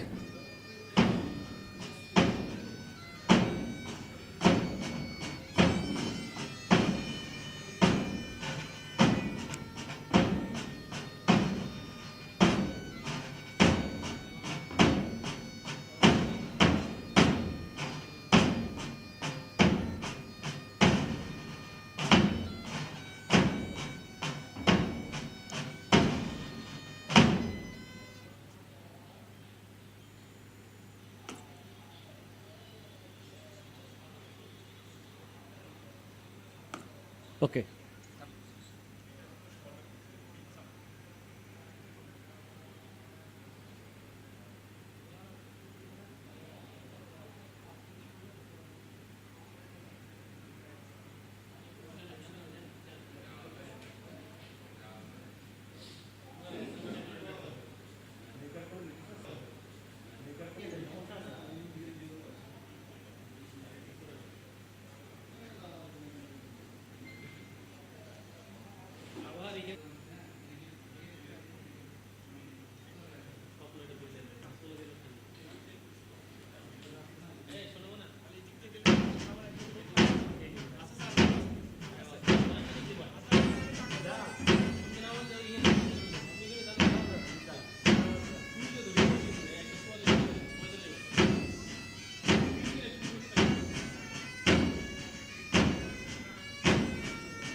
distinguished ladies and gentlemen, Assalamu alaikum and good afternoon. Welcome back from lunch. Now we are the last event of the 26th IAPTC annual conference, that is the annual general meeting. And all the participants of the 26th annual conference are participants of the attendees and the participants of this annual general meeting. Without further ado, let me hand over the floor to the representative of the IAPTC General Assembly is formal open. Colonel Helen Cooper, we request your cooperation for conducting this assembly. Thank you very much. Thank you for those opening remarks. And I'd just like to take this opportunity to acknowledge all the work undertaken by Peru since 2020 to lead the IAPTC through the COVID pandemic period. I know you thought you would be the president for 1 year and it's ended up being 3. So on behalf of us all here, thank you for taking on that mantle. Our next agenda item is the Secretariat report, and I'd like to ask Ms. Saber and Ambassador Latif to come forward and present the report.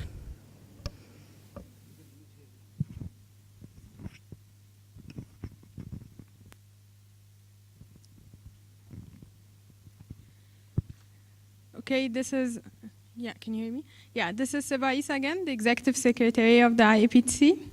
So I will now present the Secretariat report. So the Secretariat has led and contributed to the following developments since our last annual meeting in 2019 in Peru.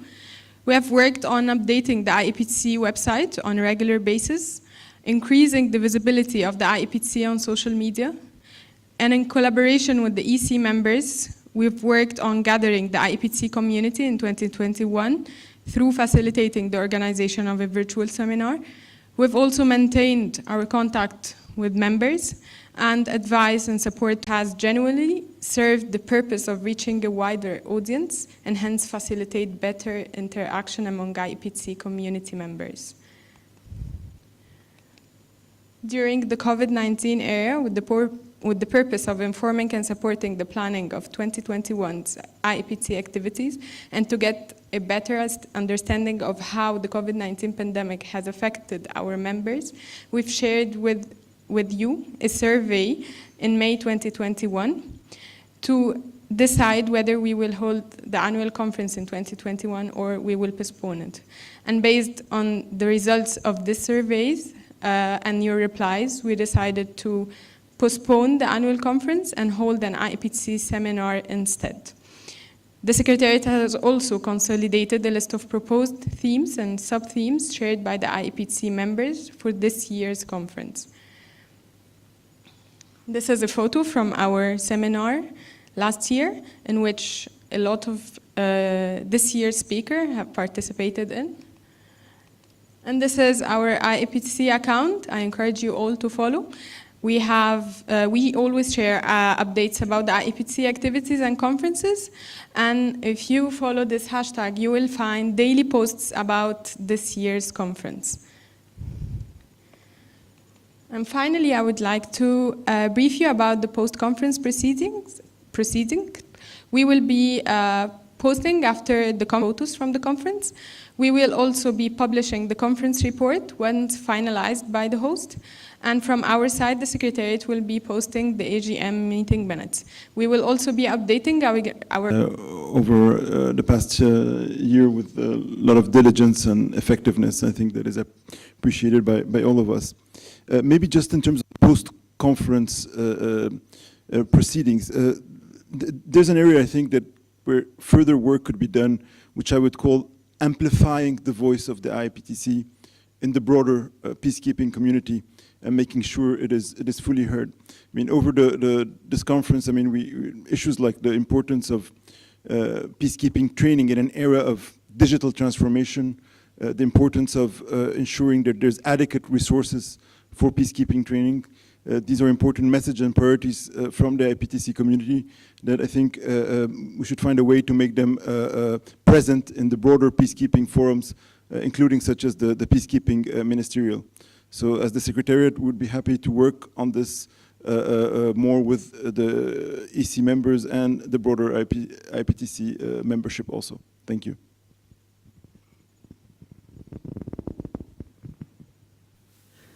Thank you, Secretariat. On behalf of all the members here, I'd like to thank Triple CPA as well for the wonderful job it does as our Secretariat. And much of what happens on WhatsApp, emails, and late night Zooms. You know, the saying goes, the devil is in the detail, and Triple CPA through SEBA and the Ambassador have ensured the detailed functioning of the IAPTC has been seamless over the last few years. Our gratitude and appreciation. I'd now like to ask Mr. Jonas Abenoth, as the Chair of the Consolidation and Development Committee, to provide us his report.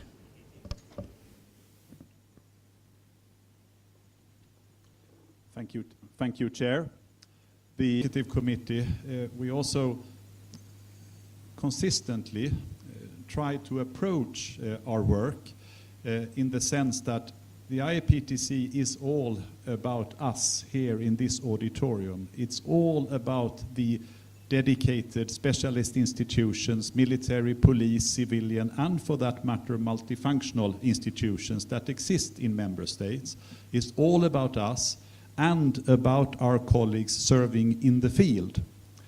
But the order should be the reverse, of course. The field should come first. And this is how we try to design and tweak the conference as a collective in the Executive Committee. This year, the CDC has drafted the conference concept note with important contributions from several other EC members. We have also worked a lot on the overall modalities and how to find a sustainable way through the aftermath of the pandemic. We have participated in the development of the annual program. We have reached out to and engaged new potential members of the IAPTC, but we have also contacted and reached out to previous members, missing members that we dearly want to re-engage in the IAPTC. We continuously cooperate closely with the presidency team and its senior advisor, with the secretariat, including the executive secretary and other ExCom members. And finally, we have tested your jet lag resilience with the CDC report here in the annual general meeting. Thank you for your attention. Thank you, Jonas. As always, you would like to make either on the conference or on the way ahead. Please, down the front.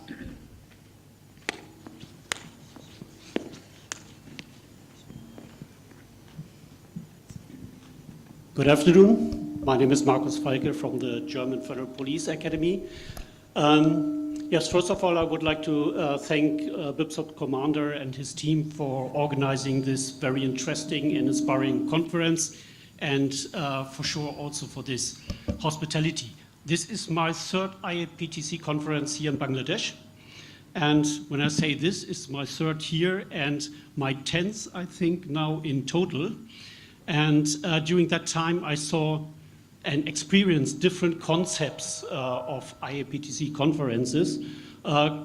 Concept like having a lot of topics, a lot of interesting and very competent speakers, but less interaction, like this one was. So this was more that we had a lot of speakers and more listening than being active by ourselves. We had conferences very interactive, like in Egypt, I remember, and New Zealand, Finland, different formats. Some were in between. So why my wish is for the next one is I'm more the, let me say, interactive type. So I like a lot of interaction, having working group type. So the working groups in the full plenum after this have more breakout discussions. In the front.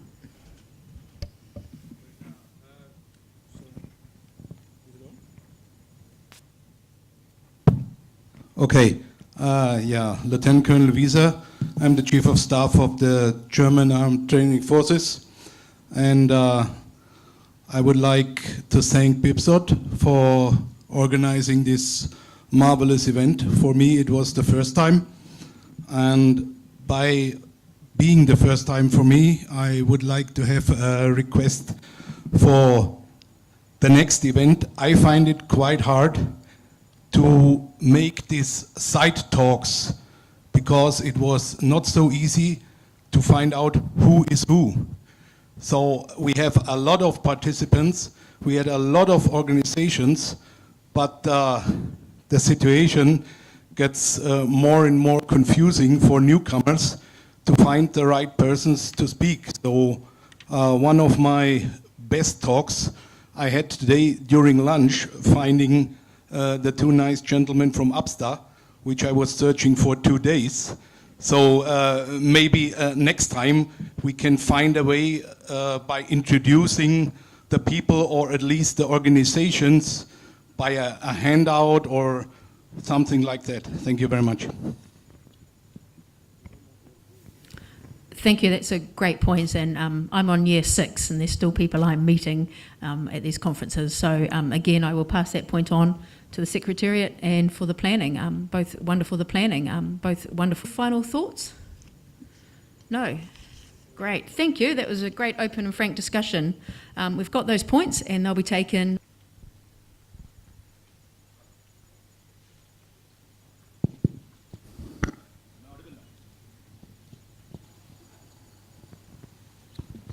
Third time lucky. I think I'm audible now. Yay. Yeah, okay. So I'm Lieutenant Colonel Ajay Advani. I'm from India.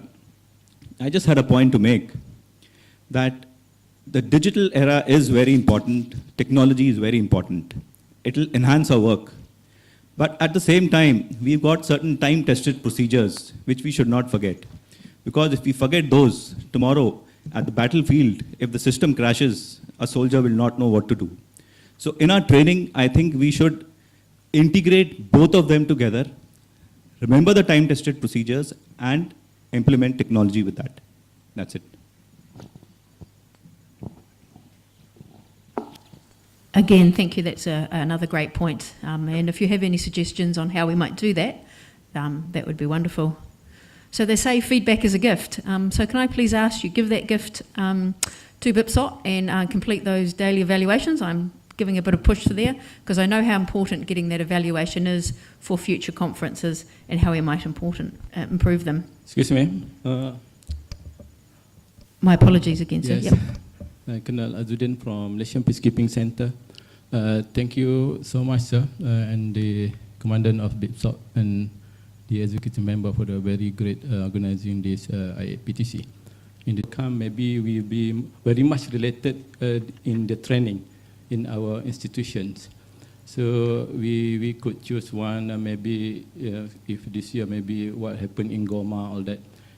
One specific incident to be discussed and analyzed during the, additional to all the topics. The third one maybe, because before IAPTC, for IAPTC we already have the conference in June, I think. The commander also involved. Maybe give chance to these regional associations to,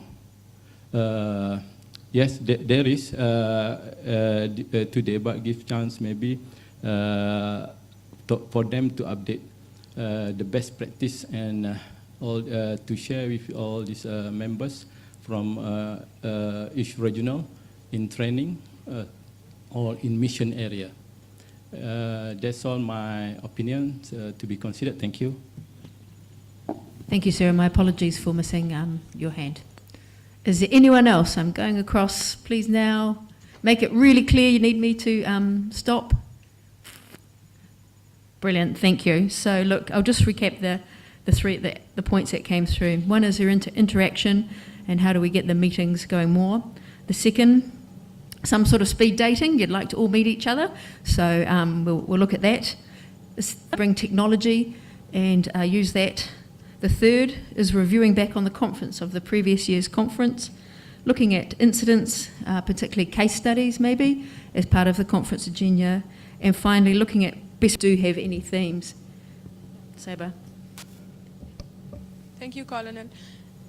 Okay, I will just now share with you some of the themes I have received. I've actually received 3 themes. And the first one is from the Norwegian Defense International Center, which is using XR to analyze threats towards civilians in armed conflict. and another 2 themes from permanent mission of Brazil to the United Nations. First one is Mobile Jungle Peace Operations Training Team, improving troop performance in United Nations missions, and strategic communications and peace missions, building capabilities. And I would like to remind you that this is a continuing process, so this is our email, the Secretariat email, and I encourage you all to share with us possible themes and sub-themes before the Executive Committee meets in Kenya next year. Thank you. Over to you, Colin. Thank you. Were there any further suggestions from the floor at this time? Please, in the middle. Thank you. Isiakaba from Mali. So about the strategic communication in peace mission, I really love that suggestion. Maybe because I'm in the field of communication. So building capabilities and building up trust. If I understand, the suggestion was to make some proposal if you wanted to add something. Am I correct? Thank you. Thank you, okay. Thank you. If I'm allowed... Technology at work.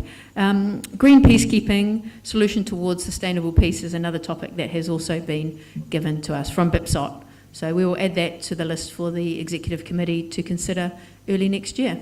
Thank you. Sorry, apologies. Nothing else? Great. I'll now hand over to the Secretariat to present the next 2 agenda items, which is the 24 and 25 conference hosting. Thank you, Colonel.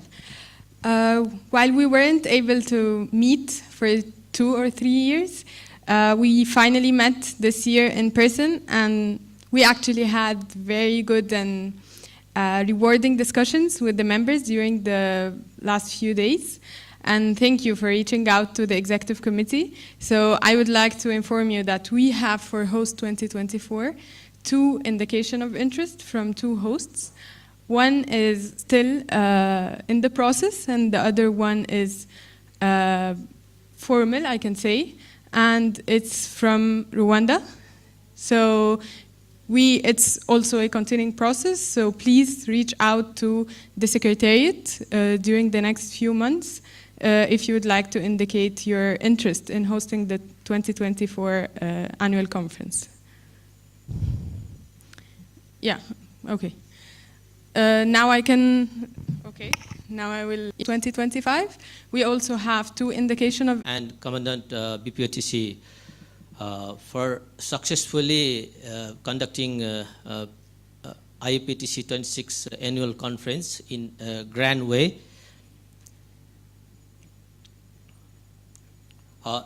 Nepal has been an active member of IAPTC from the beginning, and Nepal confirmed its full commitment to the vision, mission, and objective of IAPTC. Nepal's involvement in the IAPTC has helped us to maintain a meaningful contribution to UN peacekeeping operation. Today, in this grand occasion of 26th IAPTC annual general meeting at BPOTC, using this prestigious forum, Nepal has a strong desire to host IAPTC AGM in the year 2025. And I would like to welcome all of you in the beautiful country, the base of the Himalayas. Thank you very much. Thank you. That's a wonderful offer, and I know that the Secretariat will be and the ECM will be working through that proposal, the formal proposal that we have from Nepal. So wonderful. As you're aware, the last 2 years have been unprecedented for so many reasons, including the inability for IAPTC to meet for so many reasons, and roll alongside Peru to host our 2021 virtual conference. And our thanks go to Triple CPA on this kind offer to continue as Secretariat. Can I have a show of hands? Everyone's happy? Yay. Great. Thank you. For the minutes, I will confirm that the membership approved the extension of Triple CPA as a Secretariat until 2027. Thank you. Right, stay with me. We're down to the last couple of agenda items. And the first is the appointment of the functional chairs.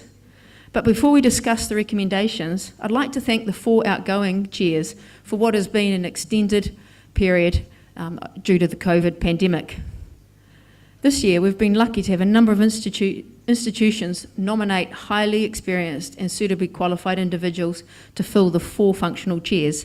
And I'd like to ask Ms. Saber to provide the Executive Committee proposed chair recommendations. Thank you. Thank you, Colonel. Now this shows you the new proposed functional committee chairs. And I'm sorry, this flag's right on the top is by mistake, but this is the proposed executive committee of 2022-2024 until 2024. The proposed functional committee chairs, military chair, the EC suggests that it's Colonel Fofana, studies director at UMPAB of Bamako, Mali. Police chair, Colonel Pier Paolo, chief of COESPO, research office. Civilian chair, Lotte of COESPO, Region Refugee Council. Pedagogical chair is Darlene Trupp, who is representing the Australian Army. Other EC... The 4 functional chairs as recommended by the Executive Committee. Again, there's an opportunity if anyone has any concerns I'd like to raise. I'm looking for hands. Tim, don't you dare put your hand up. Great, thank you. So what I'll do, I'll take that as the IAPTC membership have approved the 4 functional chairs for the period 22 to 24. Look, these positions become available again in 2024, and I recommend that institutions that are interested register their interest early with the Secretariat, and so we can come to these meetings and have some great individuals to be involved in IAPTC. Right, so it's now time for us to stop talking, and for you, the membership, to raise any issues that you, or any other items of business that you'd like raised at this AGM. Again, we've got some microphones. Please put your hand up strong and clear. But if there are any other issues that you'd like to raise before we move into the closing, any other items of business? No? No hands? No hands? That's wonderful. Look, it's now over to, I'd like to hand over to the President to close this AGM. But before I do, haere rā from me. My involvement for IAPTC over the past 6 years has truly been one of the highlights of my military career, and I certainly wish you all the best. The work you do is so important for peace around the world, and so please take care, look after yourselves, and travel safely home from me personally. Take care, look after yourselves. For his closing remarks.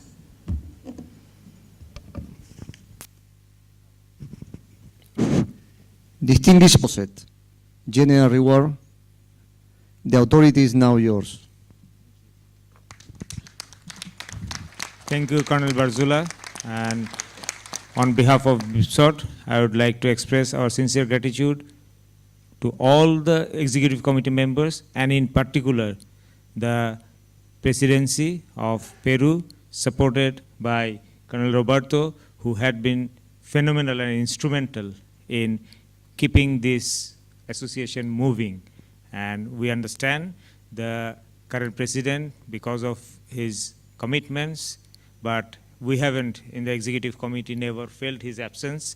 He was duly represented during the planning process by Roberto, and throughout this annual conference by Colonel Barzula and his staffs.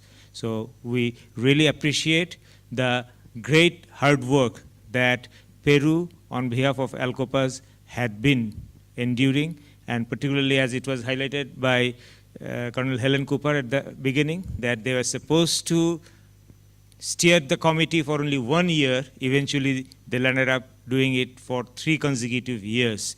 And I would say one most important contribution of the presidency was that despite and amid the pandemic, that was the first time that IAPTC arranged a webinar last year. So that has also possibly encouraged us to choose this digital transformation as the main theme. So once again, on behalf of the Executive Committee and all members of the IAPTC fraternity, we would like to express our sincere gratitude to the presidency.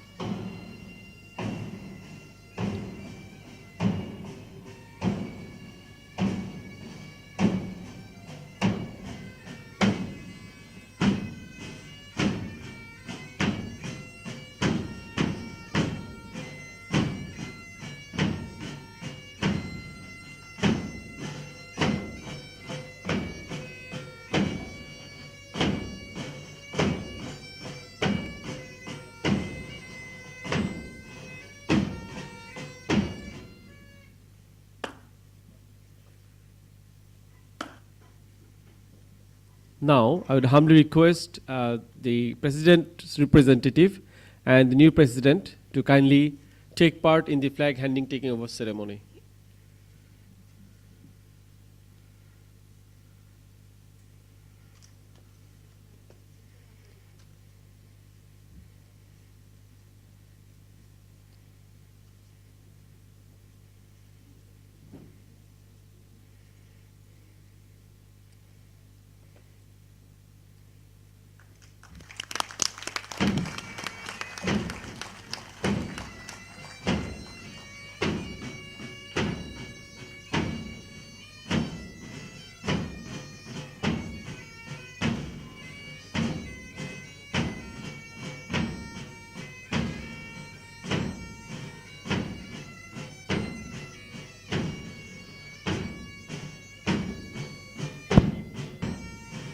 And whatever the level of expectation we could meet, it was only possible because of the team of officers that we had at BIPSOT. And it was not only the BIPSOT officers, we had been very strongly supported by the officers from the local units and institutions, even from the Army headquarters and from the services headquarters. All of them are not present here, but I'm taking this opportunity for you, and I would request my officers to please come here and stand in front of the audience so that they can acknowledge your great contribution throughout the time. Please.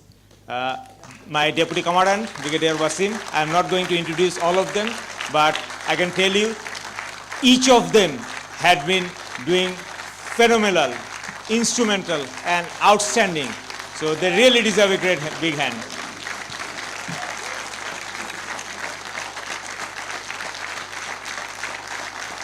And needless to mention, there were soldiers always coming up with a microphone.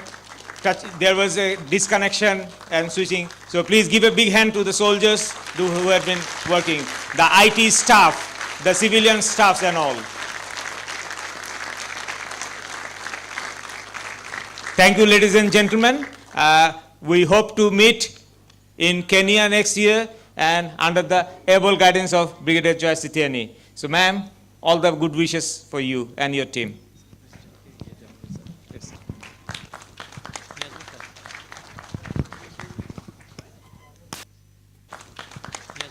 Now, the new President is going to hand over memento to the President, representative of.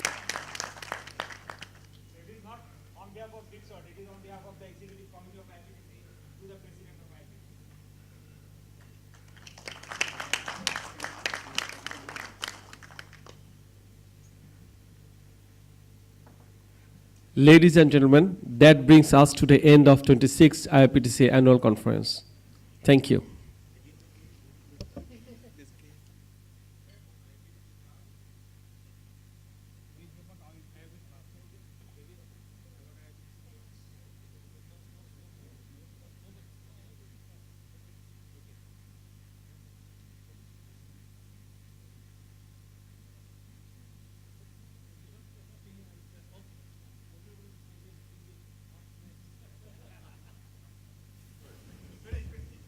So now the next host 2023 will give their presentation. Thank you.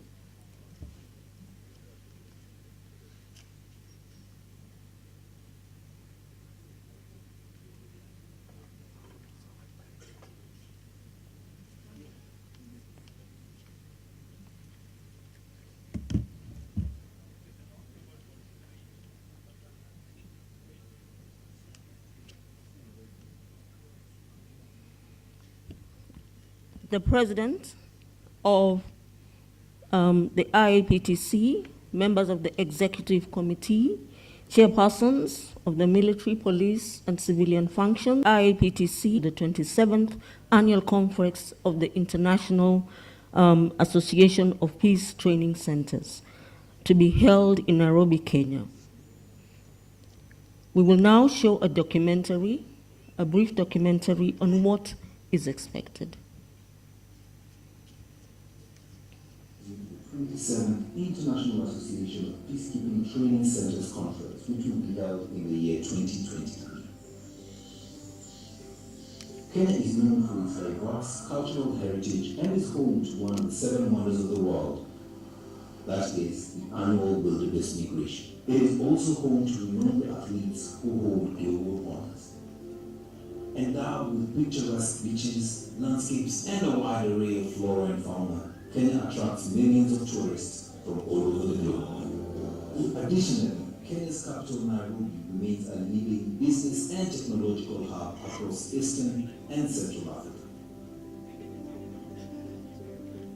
Kenya is also a key pillar in peace support operations within the region and the globe at large. Within the African peace and security architecture, regional training centers of excellence have been set up to build capacity for peacekeepers in Africa and beyond. One such institution is the International Peace Support Training Center, IAPTC. IAPTC was designated as an autonomous center, allowed to carry out training for military police and civilian for military police while operating within a comprehensive environment of top-notch hotel and conference facility. Karibu, Kenya.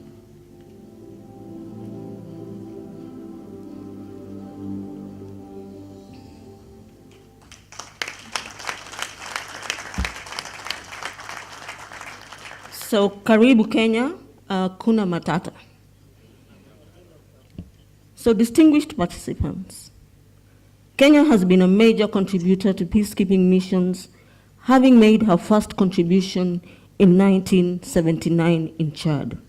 Over the years, Kenya has contributed troops to various missions, including Namibia, Yugoslavia, Sierra Leone, Burundi, Eritrea, South Sudan, and Darfur.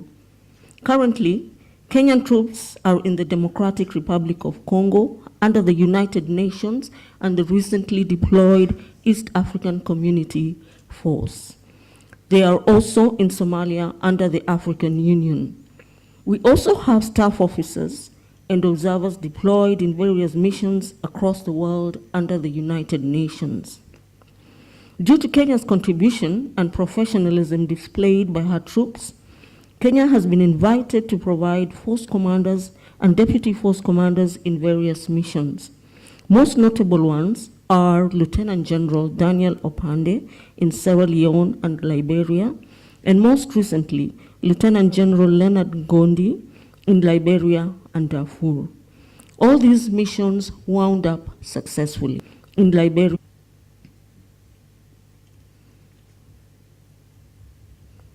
as earlier alluded to, the 27th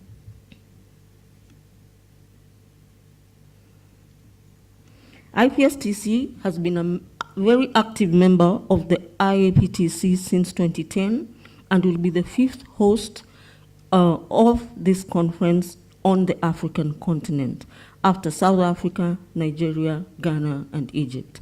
And this is a big honor for the continent and for us as a country to represent our people of Africa. Just to highlight a short history of the International Peace Support Training Center. The initial platform that forms the current International Peace Support Training Center was established in January 2001.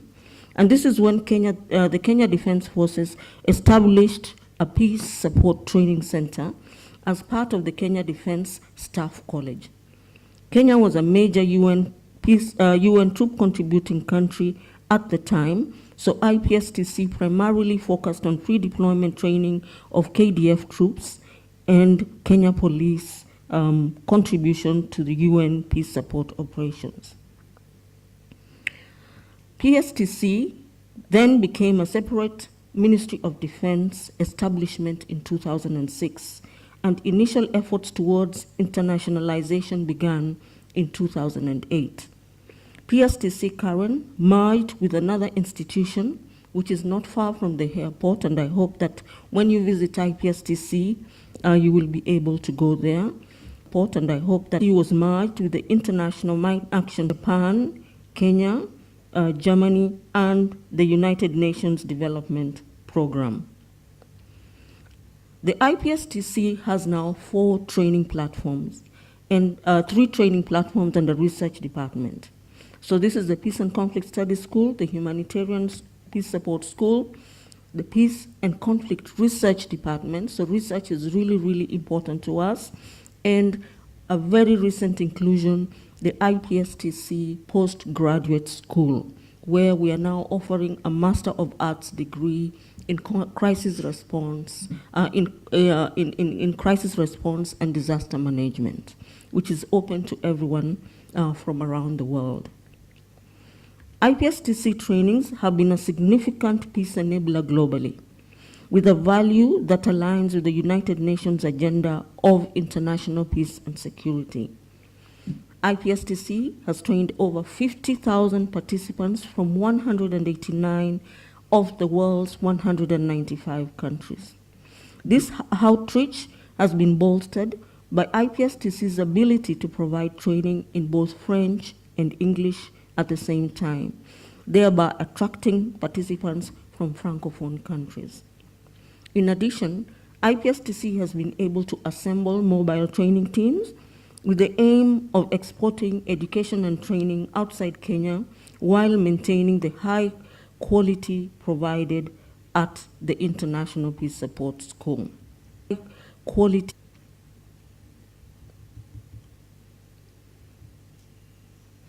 IPSTC remains seized with the changing nature of conflict, which is correct training.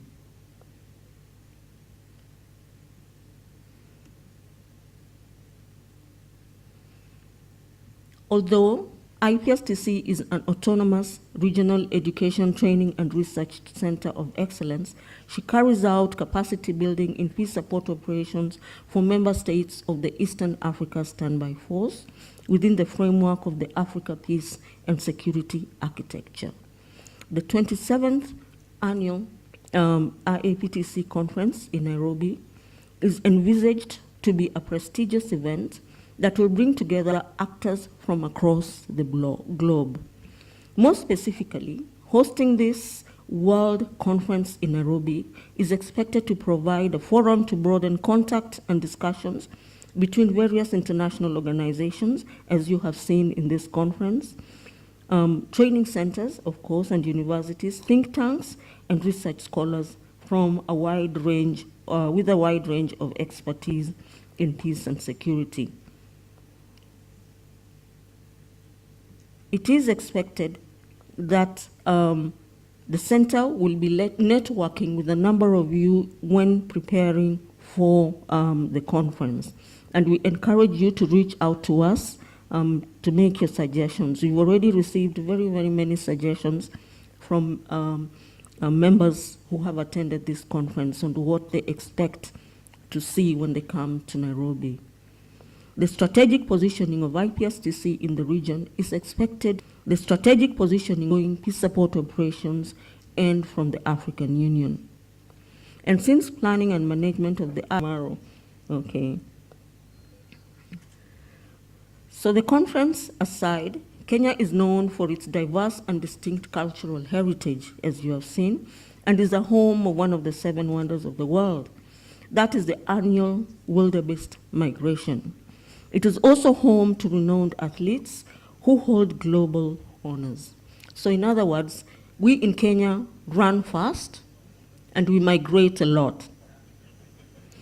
So endowed with an array, so what I'm expecting is that in October next year, we will see a high migration of IAPTC members to Nairobi. Okay, so come and come fast so that we can host you. We are looking forward to receiving you. And we hope to be able to expose you to some of these experiences. We are also endowed with an array of flora and fauna and attract millions of tourists from all over the globe. So we are also a very vibrant city in Nairobi, and do not worry, because you will get whatever you need in Nairobi, because we are a technological hub, and I think that we will just be continuing the conversation also on technology. When you come to Nairobi, we have very, very interesting innovations that have taken place over the last years in the field of technology. So as the incoming host, I am confident that the 27th IAPTC conference, hosted by the International Peace Support Training Center, will offer a great opportunity for you to learn and share from subject matter experts, from practitioners, and from one another. The wait is over. After what seemed like endless months and weeks of staying at home, it's time to once again take to travel. It's time to go on an adventure, relax, unravel, and unwind. In magical Kenya, we have missed you. And while you were away, a lot happened. Our rhino population increased in number. So did our elephants and giraffes. The vast plains of the Mara became greener. And we reviewed our health and safety protocols to ensure a safe travel to destination Kenya in the new normal. We have put in place all the necessary measures to make your travel safe and relaxed. From your flight to your hotel of choice, or even as you head out for a game drive, nothing has been left to chance. With this in mind, it's time now to rediscover the magic of Kenya and nourish your wanderlust. We are ready to reconnect you with nature as you explore new adventures and discover new places. And there's quite a lot of catch-up to do. Come experience the great wildebeest migration at the Masai Mara. Or if you're Walk out, my colleagues will hand over a flash disk that has all the information you require to travel to Nairobi. Thank you very much, and God bless you all. See you next year in Nairobi.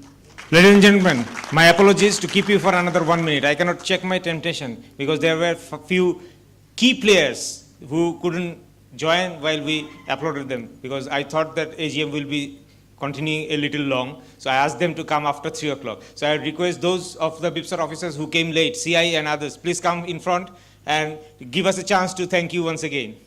Those who came later, please come forward. Okay. Thank you, ladies and gentlemen. We have tea and snacks outside. You enjoy, and then you may proceed for your next.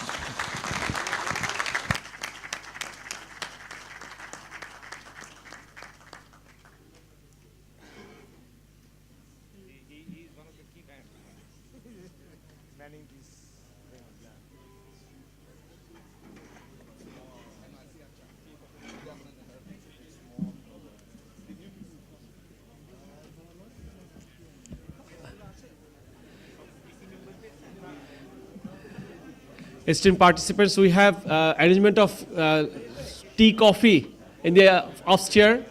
Please, before departing, please have those. And also you have the group picture of AGM. Please collect that in the from the information booth.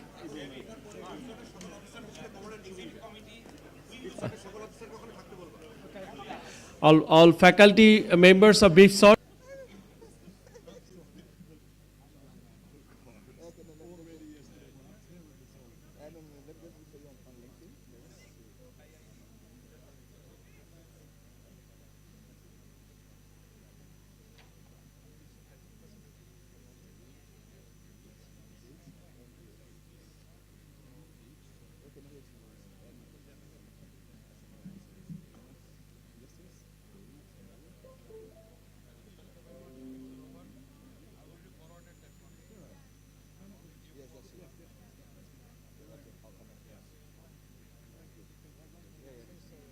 don't know. This is fine. This is, I'll get to it. I'll get to it.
সব upload হবে upload হবে এই laptop দিয়ে এটা charge আছে তো নাকি charge আছে কোনো লাগানো ছিল না আমার যে ল্যাপটপের চার্জার দিলে হবে না হবে অবশ্যই হবে একই তো চার্জার দুইটা ব্যাপার আমি ওইটা কারণ রয়েছে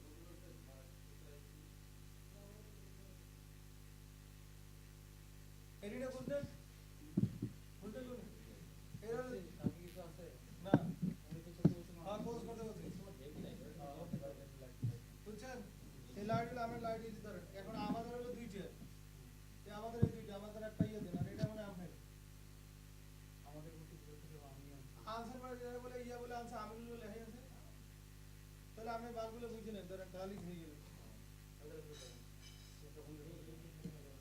ওই ইয়াটা তো আপনার কাছে পাইছেন আপনি ওই যে রেকর্ডার গলা দিয়েছে আমরা রেকর্ডটা আপনারা আনছেন ভিডিওটা আমার কাছে আছে ওটা আমরা জমা দিয়ে দিলাম মনে করেন আর হলো কি আমরা কি পাবো না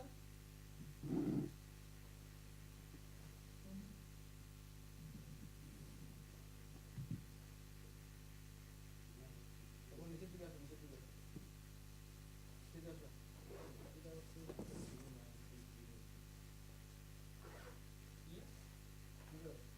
ফুললি ক্লোজ এটা এবং দুটো স্লাইড চেঞ্জার হ্যাঁ ল্যাপটপের মধ্যে দিতে এটা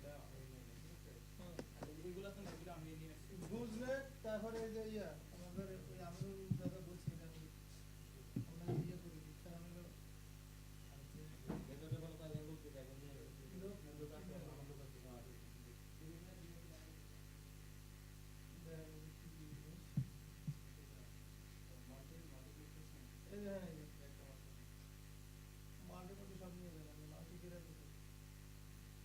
এই যে ভয়েস রেকর্ডার এটা আপনার কাছে আছে আপনাকে সিলেক্ট চেঞ্জের আমাদের কি আইপিসি ক্লাস লাগা